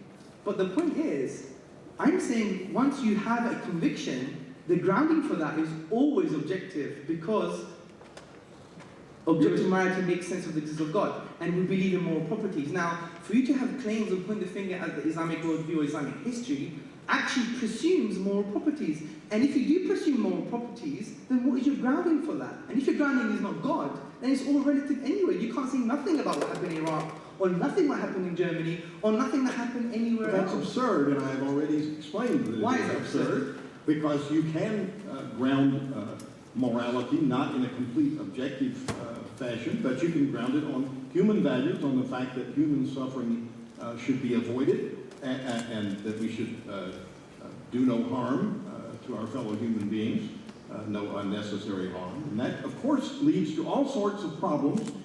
It comes down to who has the most power to make the definitions, and terrible things have happened throughout human history because of this. Sure. I'm not trying to say that there is a clear objective standard for morality and that there isn't. I'm saying there isn't one. That we have to do the best we can, and that the fact that there is no ultimate moral grounding, objective grounding for our moral standards, doesn't mean we shouldn't have moral standards. Of course we should. We should have moral standards. We should care about how we treat our fellow human beings. We should oppose the Holocaust. We should oppose racism. We should oppose the oppression of women. But we have to do that without having an objective moral standard because there isn't one. Okay, that's your presupposition, and it's invalid because you haven't dealt with the claim that the Quran is inimitable and is a miracle. But that means you're claiming that morality, its basis is social pressure. If that's the case, then in America... It's far more complicated than that. Well, that's the starting point. And therefore, in America, in maybe 200 years' time, or 100 years' time, or 50 years' time, it would be okay for old men to actually sleep with 3-year-old boys. There's actually an organization called NAMBLA. It could happen. I think it's unlikely, as my Well, it's unlikely, I but certainly hope it does not. I mean, my grandmother thought some things that happen today are unlikely, but they happen very fast and very quick. So this is the problem with the atheistic worldview. But you're a red herring. That's the problem with your problem. Let me finish my statement. Let me finish my statement. Thank you. The issue of slavery and apostasy in Islam, these are red herrings. You've agreed, and I assume you agreed, that we base our decisions on reason and thinking and the rational foundations of our worldview. Now, I agree that we should. The red herring is, oh, there was slavery in Islam, which is a little bit intellectually dishonest because slavery in Islam doesn't have a linguistic mirror in the Western narrative. When we mean slavery, we mean someone is able to become a ruler. And that happened in Islam. He was a son of a slave, and he became a ruler. That's never happened in Islamic, in Western slavery. Furthermore, the Quran itself says to free slaves and to free a neck. So the concept and paradigm of slavery in Islam is actually one that goes towards stopping slavery in the first place. So what happened, for example, when the Americans took all the blacks that was actually against international law at that time. And what was international law? It was Islam. It was Islam, you shouldn't be doing this. Now, whether Muslims actually sold slaves to the West is another different issue. But the point is, you need to know what does slavery mean from the Islamic paradigm. But the point is, that's a red herring. The point is, that doesn't negate God's existence. It doesn't negate the fact that the Quran is a miracle and inimitable, and it doesn't negate the truthfulness of the Prophet Muhammad Sallallahu Alayhi Wasallam. These are like red herrings coming from left field. It is not a red herring at all. It negates the fact that there is or ever has been an objective standard, which is what you would expect if there was a God. But in fact, the standards change. They've changed in the history of Islam. You've misunderstood again epistemology with ontology, how we get to know not a red herring, morals. it's the basic argument of it. Okay, Dr. Buckner, you agreed that there was a difference between the basis of morality and how we get to know morals. So Yes. Ontology and epistemology. Yes. But we're arguing two different things. I agree with you that when we look at particular texts, we can come to different conclusions. I agree. What I'm saying is that whatever conclusion we find, if it's from a particular text, that grounding is objective because it's come from the divine. That's the point I'm making, which is an ontological claim. We seriously disagree. There is no grounding. And, it's not that I haven't paid attention to the grounding. We're having some grounding. There is no grounding. Okay, let's work on that. There is no ultimate grounding. Yes, let's have a conversation now. This is the conversation. Let's start in a positive way. There is no grounding. I'm claiming there is a grounding. And I'm saying this book called the Quran can have come from an Arab and non-Arab, the Prophet Muhammad Sallallahu Alayhi Wasallam, or the divine. And this will convince the convinced, and you have already said it, and I have heard it. That again is not really nice, because I've come from a certain worldview and I've adopted another one based upon reason and intellectual activity. For example, you asked me if I read the Book of Mormons. I have. I've read the Quran. You've come debating Islam and atheism. You haven't read the Quran yourself. And I know the flight's about 10 hours. It was dishonest of you to say I didn't even need to know anything about Islam in order to have this debate. You were the one that told me that. No, I didn't say that. Yeah, Did I? I had the emails. Well, I'm not the organizer. You don't have to believe everything I say. I'm a Muslim at the end of the day. You believe in God, but you're not one. Okay. I believe in God, but I'm not one. Well, obviously I'm not not what God. you just said. No. Anyway, let's get something more productive. So that's the point. Let's go to the other point, because we need to deal with our contentions and our worldview. The Prophet, peace and blessings be upon him, was he a liar? Was he deluded? Was he both? Was he speaking the truth? I mean, for you, as I said, to actually show that atheism is the way forward, for example, you're very almost preachy-like saying you must be an atheist. That's the logical and epistemic view. You should be an atheist if you're open-minded. And I'm saying to you, fine, if you're open-minded, then you will be able to deconstruct my arguments and construct new ones for the atheist worldview. At the moment, you haven't deconstructed my arguments, specifically the Quran and the prophethood of the Prophet Muhammad, peace and blessings be upon him. If you can't do that, then all you can say is, this is why I'm an atheist, I haven't said nothing about Islam, and there you go. But since the debate is about Islam or atheism, you decide, I am assuming you come ready prepared, or you could even think about them now. I think we're finishing in about an hour anyway, so we've got plenty of time, that you could start deconstructing some of the rational deduction, logical deduction of the prophethood of the Prophet Muhammad, peace and blessings upon him, and of the miracle of the Quran. Just to interject, just 1 minute left, so please wrap on the discussion. We have 1 minute left for this. 1 minute. 1 minute. Sorry, I didn't hear you.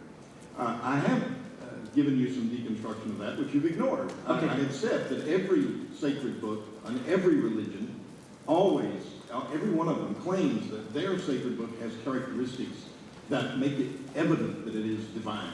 Okay. You don't accept these others, and they don't accept yours. Okay. That is evidence that in fact, Dr.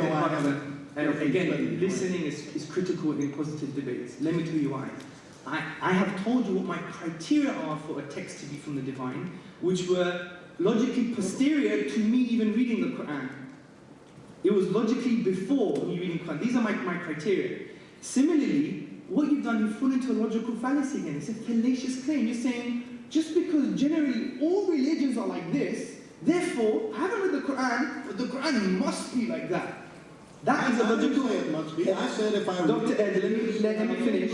That would be... I have said you take some... Many people have read the Quran and not come to that conclusion.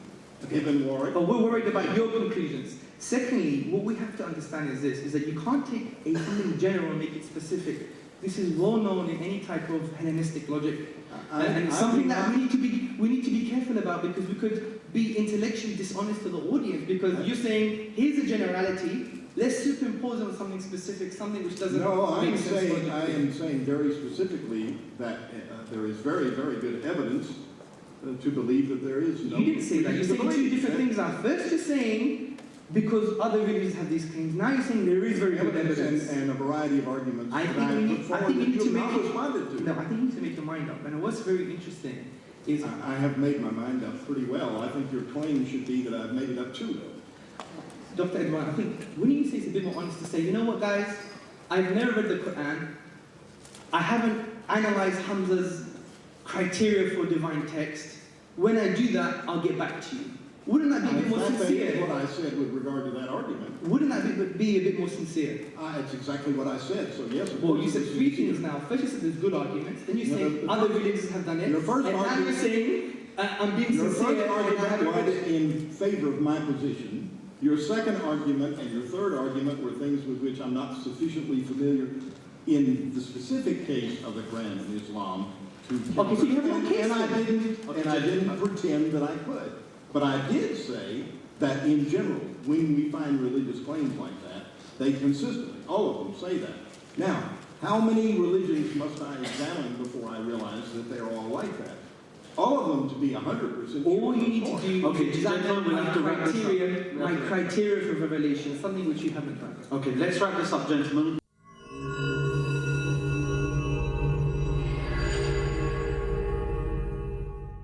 It's now over to you, the audience. We are going to have a question and answer session now. There are 2 microphones in the aisles. We invite you to queue up. People can also send in questions via paper. And we will take the microphones alternately. So we are now going to have a question and answer session where you can address any of the participants of the debate tonight, or indeed both of them. So please queue up, and we will take the first question from my right shortly.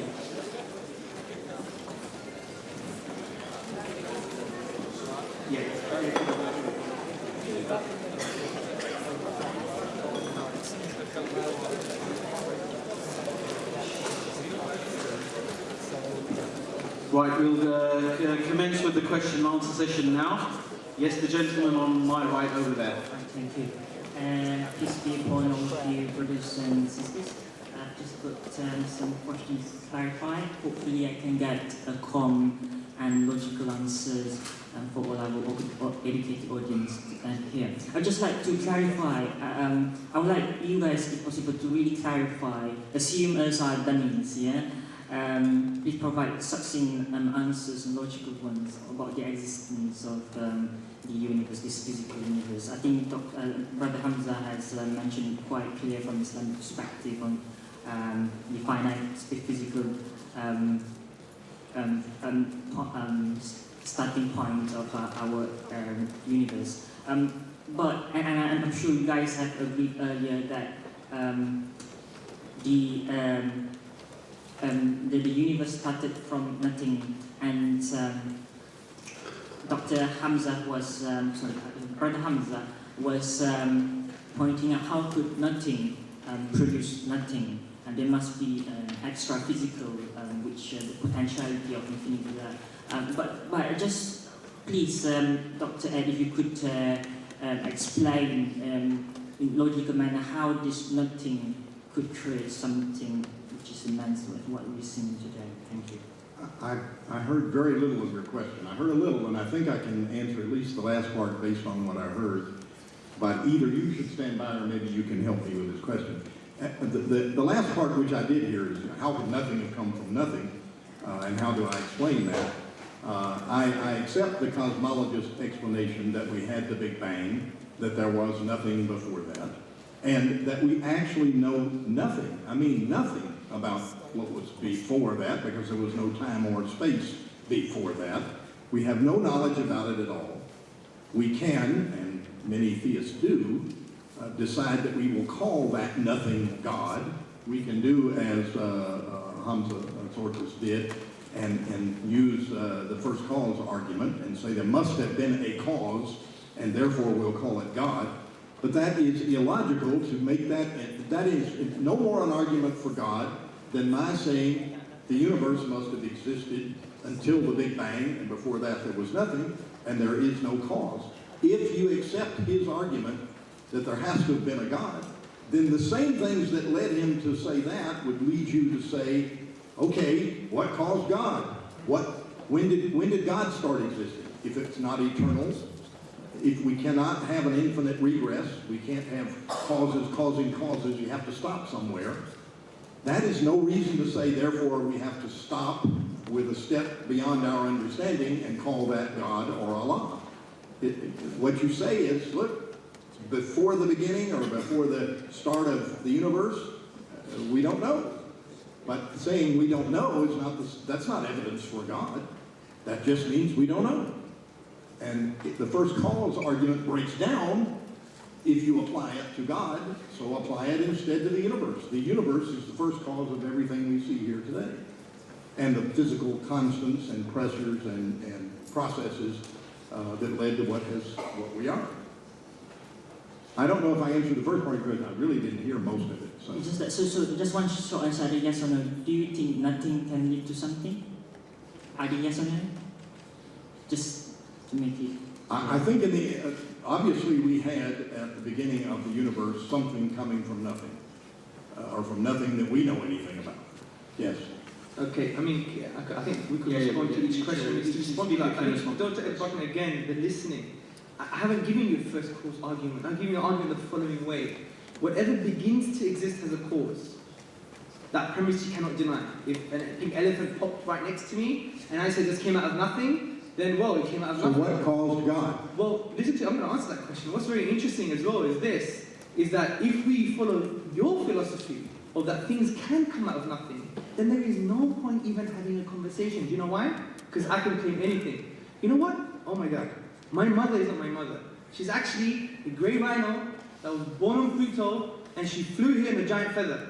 Doesn't surprise me. So it's very humorous, but it's not much of an argument. Dr. Buckner, I'd like to remind you that Hamza does boxing and martial arts. So the point I'm trying to make is... Well, that's his mother.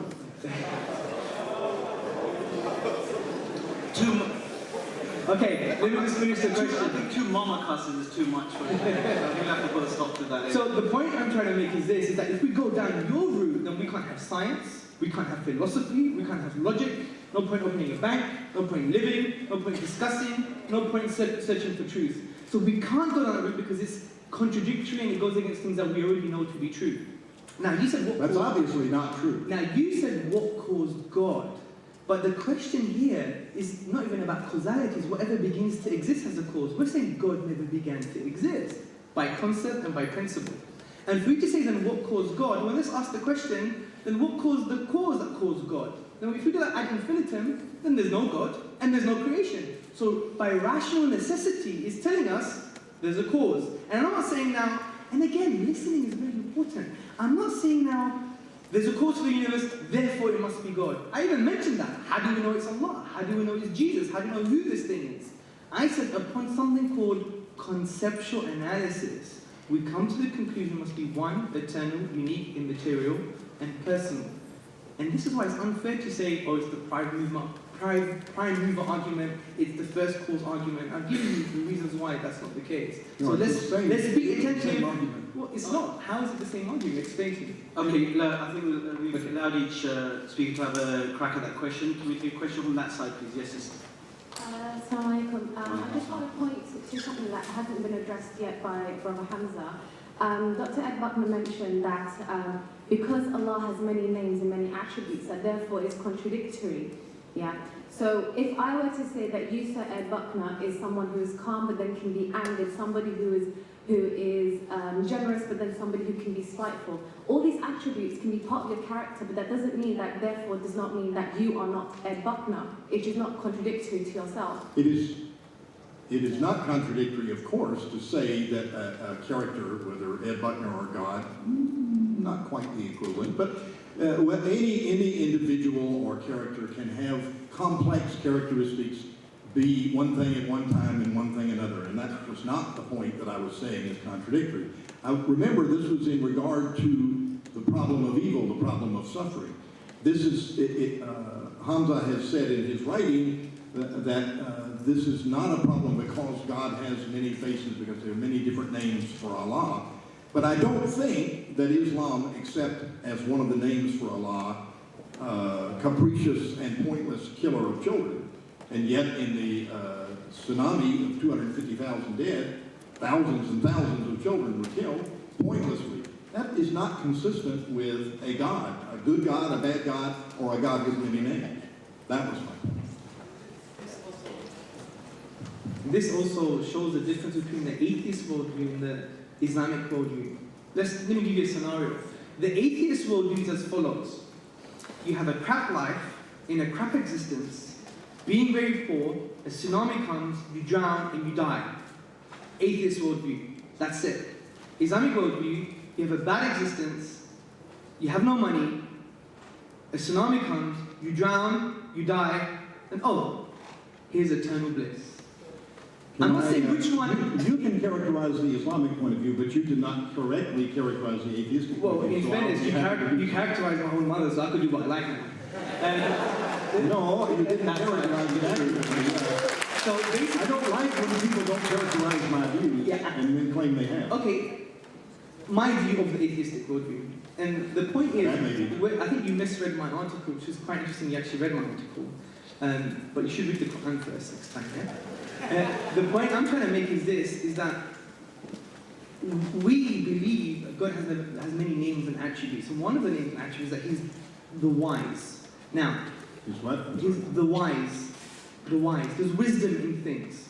Now, you may say, well, I can't see the wisdom. But that's a logical fallacy. It's called an argument from ignorance. Just because you can't see something, it doesn't mean necessarily it actually solves the problem. So philosophically, logically, we solve the logical problem of evil, and it's not a problem. We say, God is all wise. If you can't see the wisdom, it doesn't mean it's not there. I suggest everyone, Muslims and non-Muslims, to read a very interesting chapter of the Quran, which is chapter 18 of the Quran, that has an amazing narrative between Moses, peace and blessings be upon him, and this personality called Khidr. And they have this amazing narrative going on about the wisdom of God. And if you read it, I think it solves the problem of evil from the point of view that God is also all wise. But there's many other reasons why we believe the problem of evil is not actually a problem.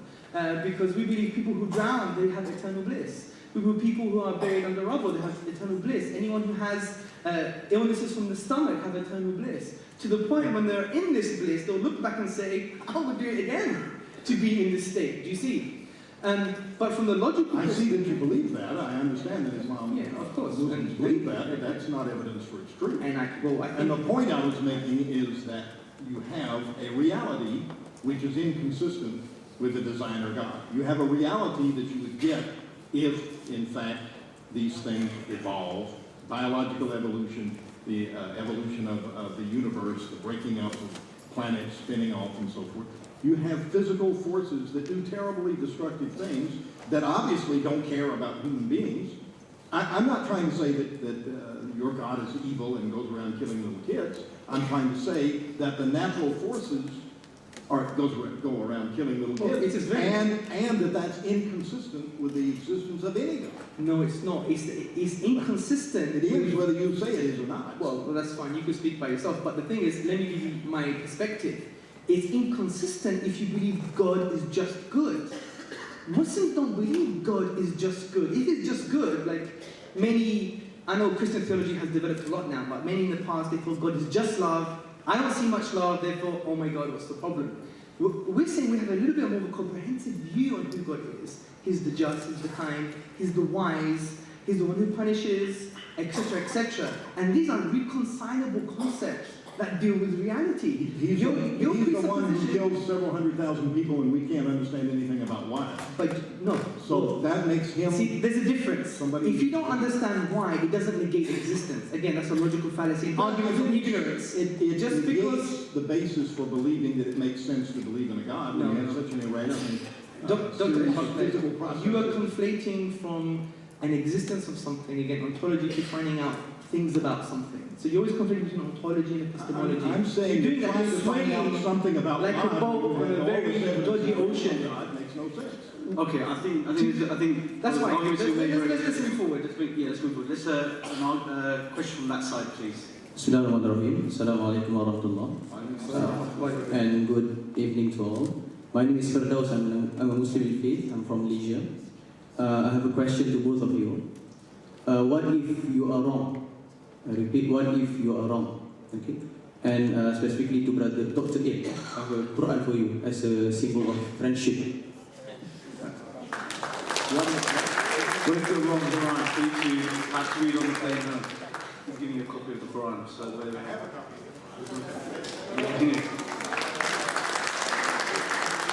So now you can read it twice.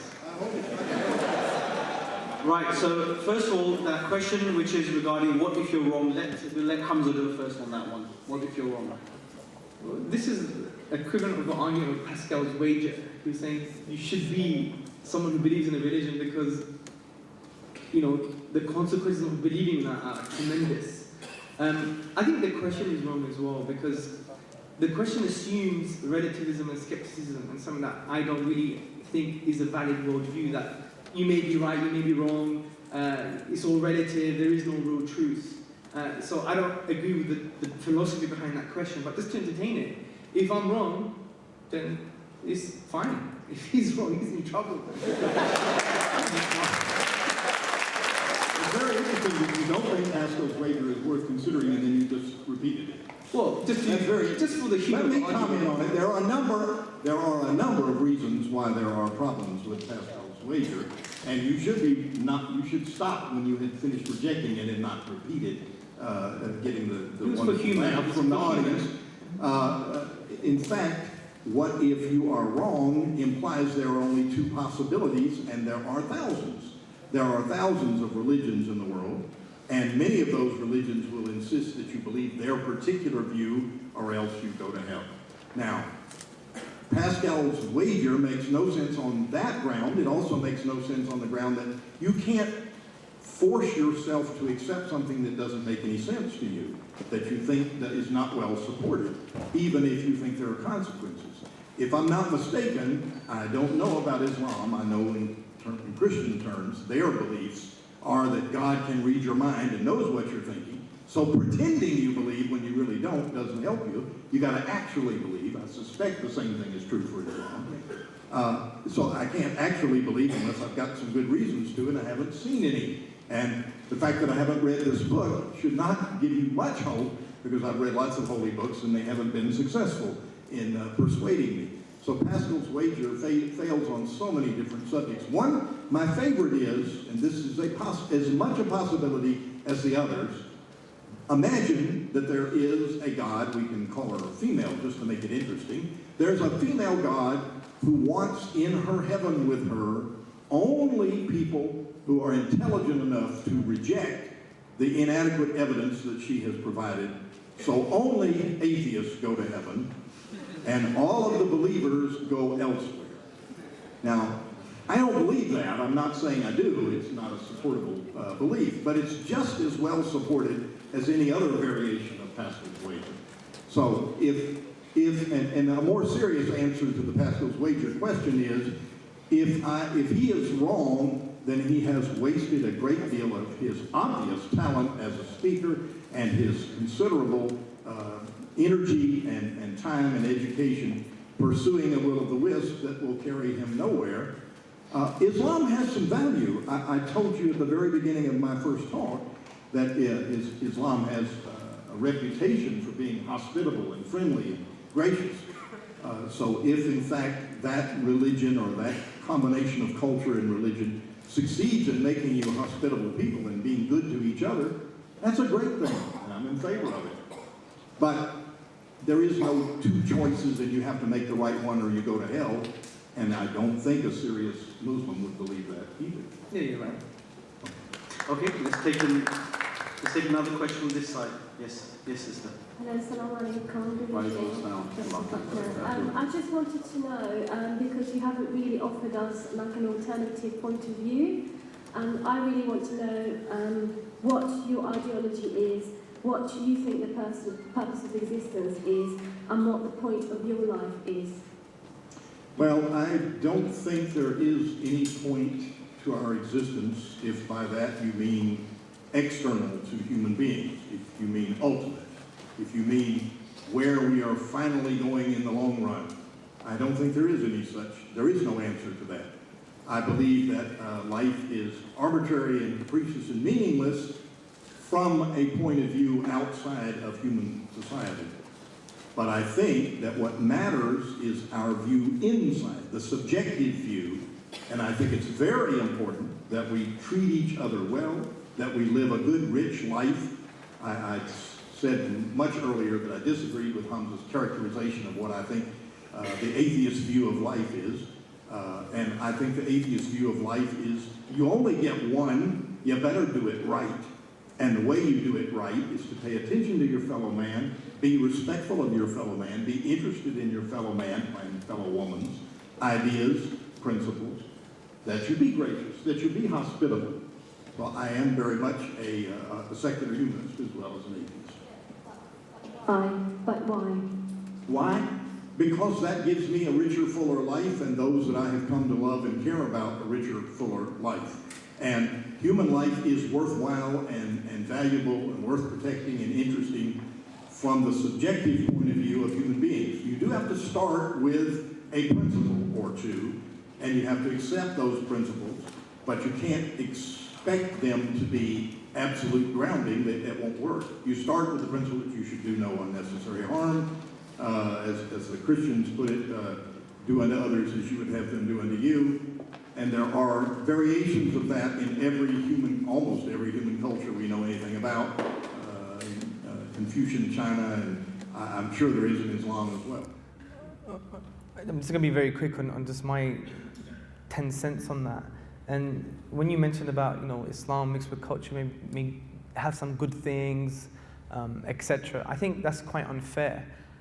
I mean, atheists can be good people, so can humanists. But I would argue, since there's no moral driving force, no moral motivation, you're less likely to be.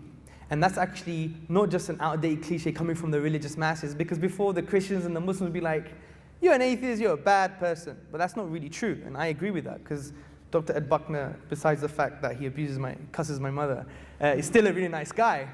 For example, in 2000, political scientist and Professor Robert Putnam, he surveyed 200 volunteer organizations, and it showed that there was a positive correlation between religiosity and membership to these philanthropic organizations. This is why the Index of Global Philanthropy says religious people are more charitable than non-religious, not only given to their own congregations, but also regardless of income, region, social class, and other demographic variables. And I think the reason for this is not an accident, because there's a positive correlation, is because there's a moral driving force, something that the sister was talking about, and purpose. And to add to the purpose, I mean, we attribute purpose to the most ridiculous things like moths and insects. For example, there's a particular moth that its job is to eat the excrement of a moth above it when it's drinking the sap of a particular tree. Now, if there was moth genocide and we killed 6 million moths, we wouldn't really care. But we attribute purpose, which is almost like the toilet of the first moth. But we want to attribute something purpose to ourselves that's more dynamic and has something more creative. And from the atheist position, we could infer, and I think we can, that we're just on the sinking ship. We're on the Titanic, aren't we? Because the universe is going to die out one day. It's going to suffer heat death. Nothing's going to happen. So we're on the Titanic. What's the point of reshuffling the deck chair or shaking the hand of an old woman or giving her a glass of milk or whatever she drinks? But the point is there... No, but let me make the point. You could argue when I've made the point. So it's clearly a fallacy in that you are... I have to make the point. Only if there's an ultimate purpose can we care about each other. No, I'm not saying that. I'm not saying that. But when you reduce it to relative purpose... You only have one life, you have to do it right. Yes, but when you have relative purpose, the issue is when someone could decide to have a purpose to basically, I have one life, I want it to be full and rich, well, let me steal, let me eat as much as I can, let me be like certain hegemonic empires, take all the resources, give none to no one else, and we have something called, which I call atheist capitalism in a way, which has this worldview that a very minority would have all the resources And most of the world, like 2 billion people on the planet, don't even have sanitation and food and water. I mean, this is a disgrace. And I would argue because there is no moral motivation. I agree with you, with your stance on relative purpose, but if you don't have moral motivation, you're going to have the state of affairs that we have today. Okay, there's quite a few people on this side, so I'll take a question from this side again. Yes, brother.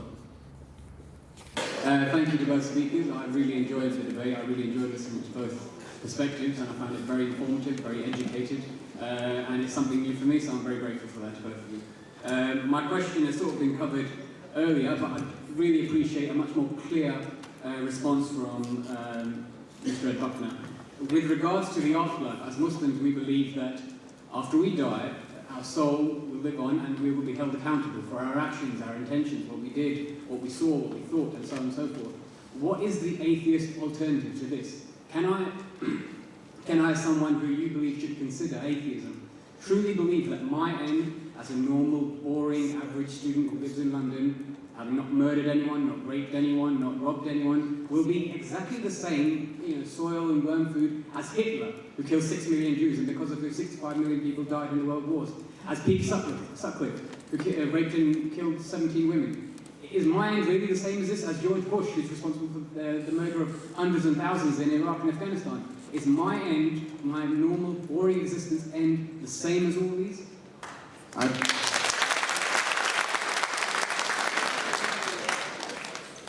I think your ultimate existence is the same as all of those, and I think that wishing that it were different will not change the facts at all. Now, I do think there is a difference. Surely you have a better ability to sleep at night than George Bush. Sorry to interrupt you, but what I'm asking for is an alternative. What is the atheist alternative? You can criticize what I'm saying and my opinion and my religious beliefs.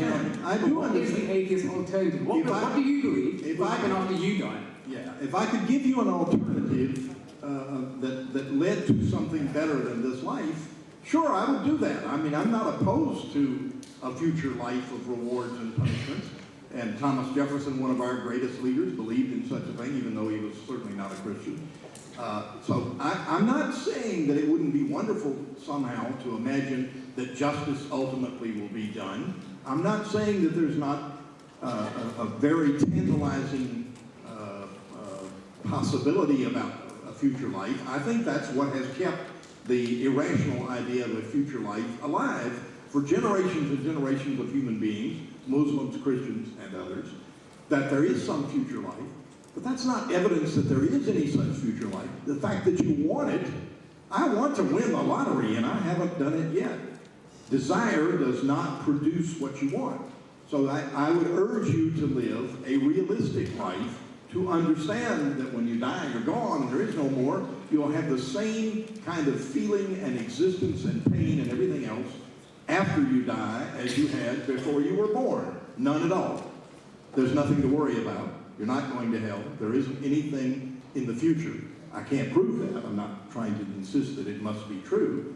But there is no evidence to the contrary. The fact that you believe there is or want to believe it, intensely want to. I can accept that your opinion is pretty rounded and pretty open to it can go this way or that way. Can you suggest then, as advice to me, that maybe I should live the life of a drug baron in South Colombia, who live very healthy lives, very happy lives, they rob, they cheat, they steal, and they die peacefully in their sleep. They live rich lives, they eat good food, they sleep with many women. Is this the best advice for me? Is this the sort of life I should do? If I've only got one shot, who knows what's going to happen after? Is that the best thing for me to do? If the only thing that is keeping you from robbing and raping and so forth is Islam, I definitely want you to keep your faith. Thank you. But you should keep it knowing that that has nothing to do with whether your faith is true or not, only whether it's effective in keeping you from raping and robbing and stealing. Life matters, and how you live it matters. And I certainly recommend that you live a life that you can be proud of, that you can sleep well at night, that you're happy with, and that your neighbors and your friends will respect you for. I'm not suggesting that there should be no standards. I'm saying there can be no ultimate objective standards. The standards come from humanity. We're all we've got, so we better make the best of it. Okay, we'll now take a question from this side. Yes. Please go ahead. Hi, good evening to all. This question was asked to me by an atheist, and I didn't actually know how to answer it. So it's more to do with Islamic principles. The question was, does Islam contradict itself when it states that brothers and sisters and close relatives cannot marry and reproduce together? And isn't this the case happened with Adam and Eve at the start of humanity? I think this question is probably answered by Hamza first. Okay, so the question is, in Islam, we can't have incest, basically. But you're saying, how from Adam and Eve can they reproduce? All I know, to be honest, I haven't even invested in this question, but all I know is that our rulings now apply based upon the teachings of the Quran and the teachings of the Prophet Muhammad Sallallahu, Alayhi. And what does the Quran say? The Quran says that we can't do incest, and the Prophet Sallallahu, Alayhi never practiced it and told us not to do it either. Now, what happened with Adam and Eve is a different reality, and to be honest, I haven't investigated it. I'm sure someone in the audience will be able to give you a really nice answer. One answer I have heard, but the reason I'm not saying it is because I don't know if it's true or not. But so I'm going to say, but it might be based on untruth, is that it was allowed then, but now it's not allowed. Something like that. But I don't really have the answer. Yeah, just to add, I could help you. Oh, it's all really well. You know, chair's got to do something, right? I just want to read out bits of paper all day. You know? But anyway, basically, yes, the ruling was that they had pairs of twins, and the ruling was that the twins could not marry each other, so they could marry other sets of twins. So this was an anomalous situation, and therefore the kind of inherent disgusting act of incest was actually waived at that, suspended for that point in time. Okay, thank you, Chair. Very, very unbiased, huh? Well, the other argument against that, because that's the only information I knew as well, but the other argument was, well, something was wrong at the start, but now, no, something was right at the start, so now it's wrong. Because then being twins doesn't make them not brothers and sisters. Yes, that's a good point. But when you talk about morality, you could have, if the two situations were exactly the same, there would be a moral contradiction. But the two situations are not the same anymore. Do you see? Because one's based upon we need to have a human race, there's a specific historical context and time, and now we have a different kind of reality. Do you see? So the contradiction would be apparent if the conditions and variables are exactly the same, but they're not. Okay, well, sorry to long it out, but there was another question to that as well, and that was, well, wasn't the God strong enough to make two couples, and their children could have reproduced? Yeah, I think that's an erroneous question, because then you could answers say in so many ways. Wasn't God strong enough to do this and that and this? This is the way He chose it, and that's it. I don't think it negates Islamic theology or Christian theology or religious worldview. I mean, at the end of the day, the most simplest answer is this. Look, it's true because God said so, and that's not irrational because we can prove that God actually said it based upon the rational deduction we have shown in other arguments, which Dr. Buckner still has not addressed. Okay, question now. Hamza will stop debating when I read the Quran and writing back and say it didn't work, and he'll give up his ministry, right? My ministry? Yeah. Okay, this is now the brother the forgetful brother who's involved is the one who remembered. We don't want that to happen. My question for Dr. Buckner. Would you disagree with an atheist who thought that killing people is alright, and because it's for his own benefit? And if so, based on what would you disagree, since you don't believe in objective morality?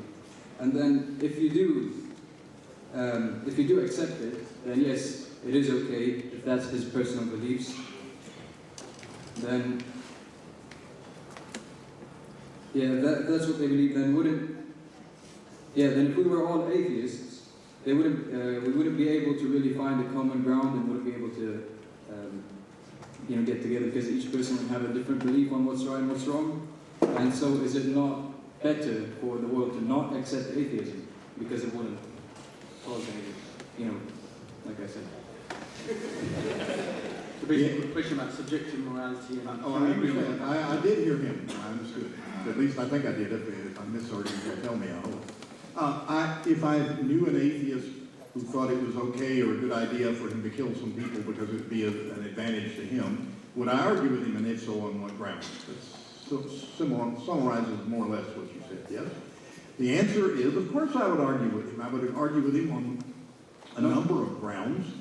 First and foremost, criminal law. I mean, he's going to get put in jail or executed if he engages in those things, so it's not in his best interest. Secondly, the basis for criminal law is because we human beings matter to each other. We should have standards that prevent killing under the circumstances you talk about. In different cultures, at different points, in different times, killing in some ways is permitted, and I think that's true for Islam as well as for others, for capital punishment, in self-defense, and that sort of thing. There get to be very serious disagreements about these moral standards. And by the way, secular countries like Sweden and Japan, have lower criminal activity and lower problems with the things we usually associate with morality than the more religious countries do. The US my question is, would you accept that he thinks it's okay to do whatever? No. Why? Why? Because we human beings we are social animals. We're not in this on our own. Yeah, but that's what you believe. That's what you believe personally. There's I would disagree with him. Consensus. I would disagree with him. And if there was an atheist consensus, then wouldn't that mean that atheism is just another religion?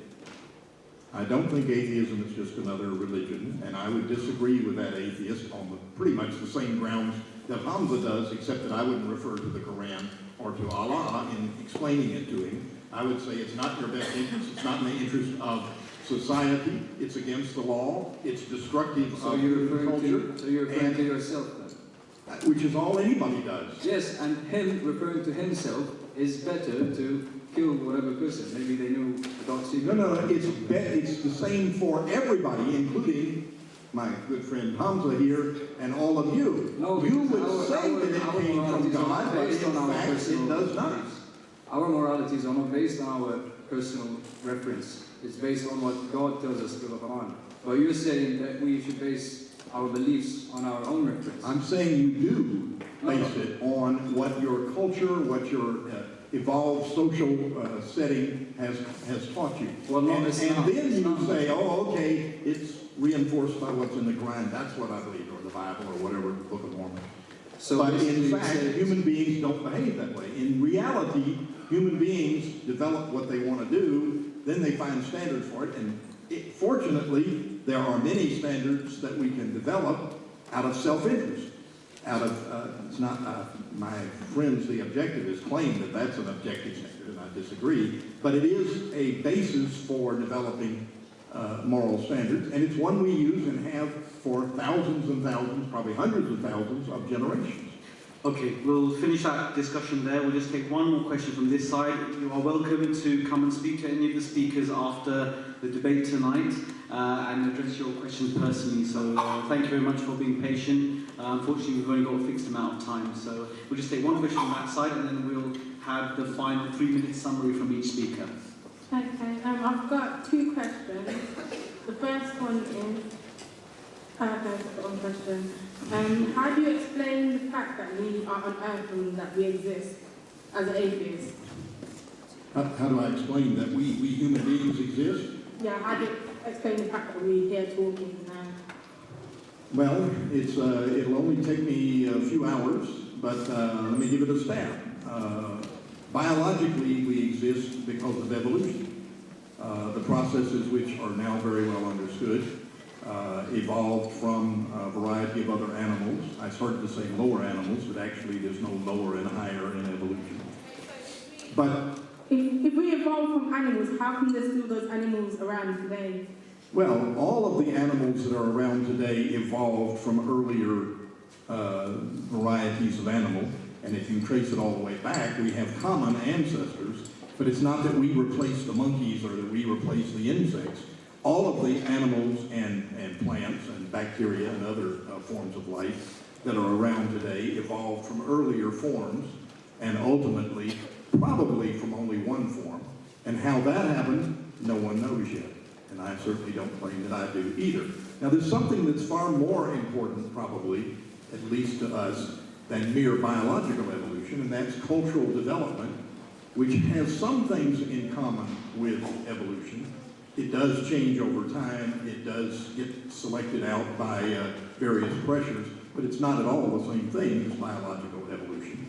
And I don't think that that tells us what our moral standards should be in either case. Our moral standards have to come from how we think we should treat each other and how we should have a rich and full life. And pretending that they came from a God doesn't help in any case and often hurts in many cases. So how we got here is a long and complicated story, and it is a matter of cultural development, learning from each other from generation to generation, and from group of human beings to other human beings, as well as biological evolution. Okay, can I just say, like, do you think there's a reason for everything that happens? I'm sorry? Do you think there's a reason for everything that happens? I don't understand about everything. Like you said, for everything that happens, there's a reason for it. There's a cause. I think within the natural world, within anything we know anything about, there is a cause for everything. And the ultimate cause is the universe itself and the processes that are developed, that are the physical processes of the universe, and that they did not have a cause.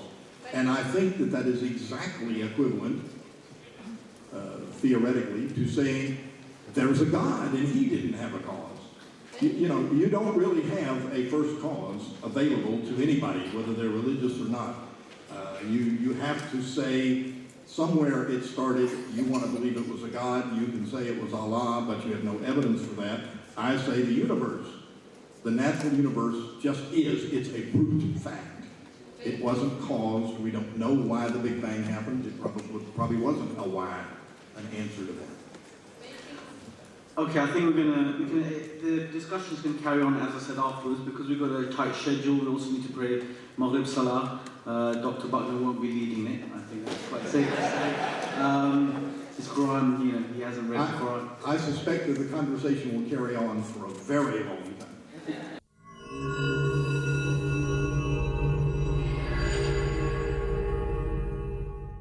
Ladies and gentlemen, brothers and sisters, first and foremost, thank you for being positive participants in today's discussion. I think what we have understood here, that there wasn't any strong case for the atheist worldview, and the arguments we proposed today were not deconstructed. So there wasn't a deconstruction of the Quran. Obviously, he hasn't read it, and he came here in absence of information. Secondly, there was no deconstruction of the truthfulness of the Prophet Muhammad Sallallahu, Alayhi and the rational and logical deduction that we delivered today. Significantly, there was a misconstrual of the first argument of that God makes sense of the origins of the universe, misconstruing it with the prime mover argument and the first cause argument, which wasn't. And I give you the logical summary of it. Whatever begins to exist has a cause. The universe began to exist, therefore the universe has a cause. Since premise 1 and 2 are accurate and sound, the conclusion is sound and correct, something that Dr. Ed Buckner hasn't dealt with at all. But you know what? I'm going to let him speak and let you guys think about this until you die.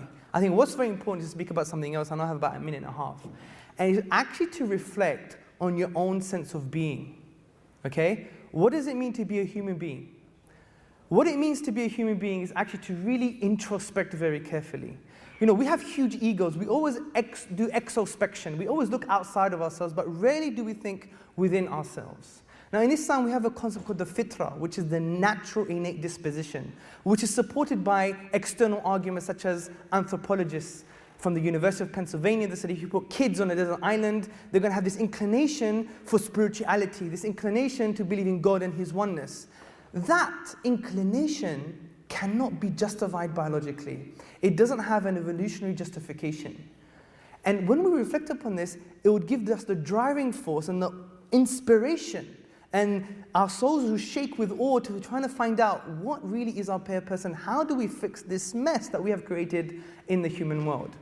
And I would argue that Islam is a very positive solution from the economic, social, justice, and even foreign policy perspective, something that would only require us to, as the Chinese say, empty our teacup, which take away the tea that we have. You want to taste new tea, empty your teacup, and then re-embrace different ideologies and perspectives in that positive way. So all I have to say to you, brothers and sisters and friends, thank you very much for taking your time out on a Saturday to start thinking about deep questions about man, life, and the universe. And I would end with a verse in the Quran which says, وَكَذَلِكَ نُفَصِّلُ الْآيَاتِ لِقَوْمٍ يَتَفَكَّرُونَ. And thus do we explain our signs, our evidences in detail for those who reflect. Keep reflecting. Jazakallah khair. Thank you very much for listening.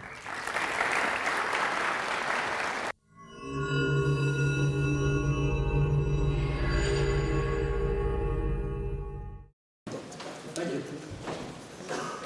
Hamza Tzortzis' case depends, as he has said, on 3 points. The first of which proves my side of the argument, despite his saying that it did not. He never demonstrated to the contrary. And the other 2 points are the same kind of arguments you find with any religion, any religious view, and they can't all be right. So it's possible that he's established that yours is the right one. As soon as I finish reading this, I'll let you know. But in fact, other people who have read it, many other people, have discovered no such magic, no such evidence of an eternal guidepost. And on the other hand, you have my case. The God of the gaps has shrunk. The God that was necessary to explain things we didn't understand is lesser and lesser and smaller because we understand more and more things. And the worldwide pointless suffering that we see, not only in humanity, but across all species, and the variation that you see in religious belief and in moral standards, all of these things are consistent with the lack of a God, the lack of a designer, the lack of a giver of moral standards.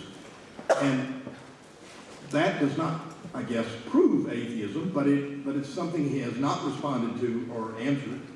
We have to test for truth, and we agree on that. But when we test for truth, you can't just take the circular part of, well, okay, I believe in the Quran is beautiful, and therefore I'll check and see, is it beautiful? Yeah, it's beautiful. Well, you start with that conclusion, you're going to find that conclusion. Religion makes human life worse overall. Some religions more than others. I don't mean that all religions are equally destructive of human life and happiness. Islam has done its share of causing harm and unhappiness in the world. So certainly has Christianity and Judaism and Buddhism and other religions as well. There is no objective morality, and claiming that there is, simply asserting that there is, does not make it true. I would respectfully submit that in this case, Mr. Hamza Tzortzis did not make his case. Thank you.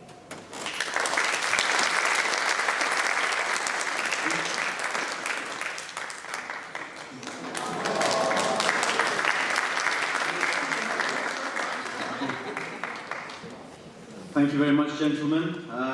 Just like to remind the audience here that there are still a couple of other debates and discussions in this series. So thank you very much for attending. We will now break for Maghrib Salah, and I now leave you with the Islamic greeting. Assalamu alaikum wa rahmatullahi wa barakatuh.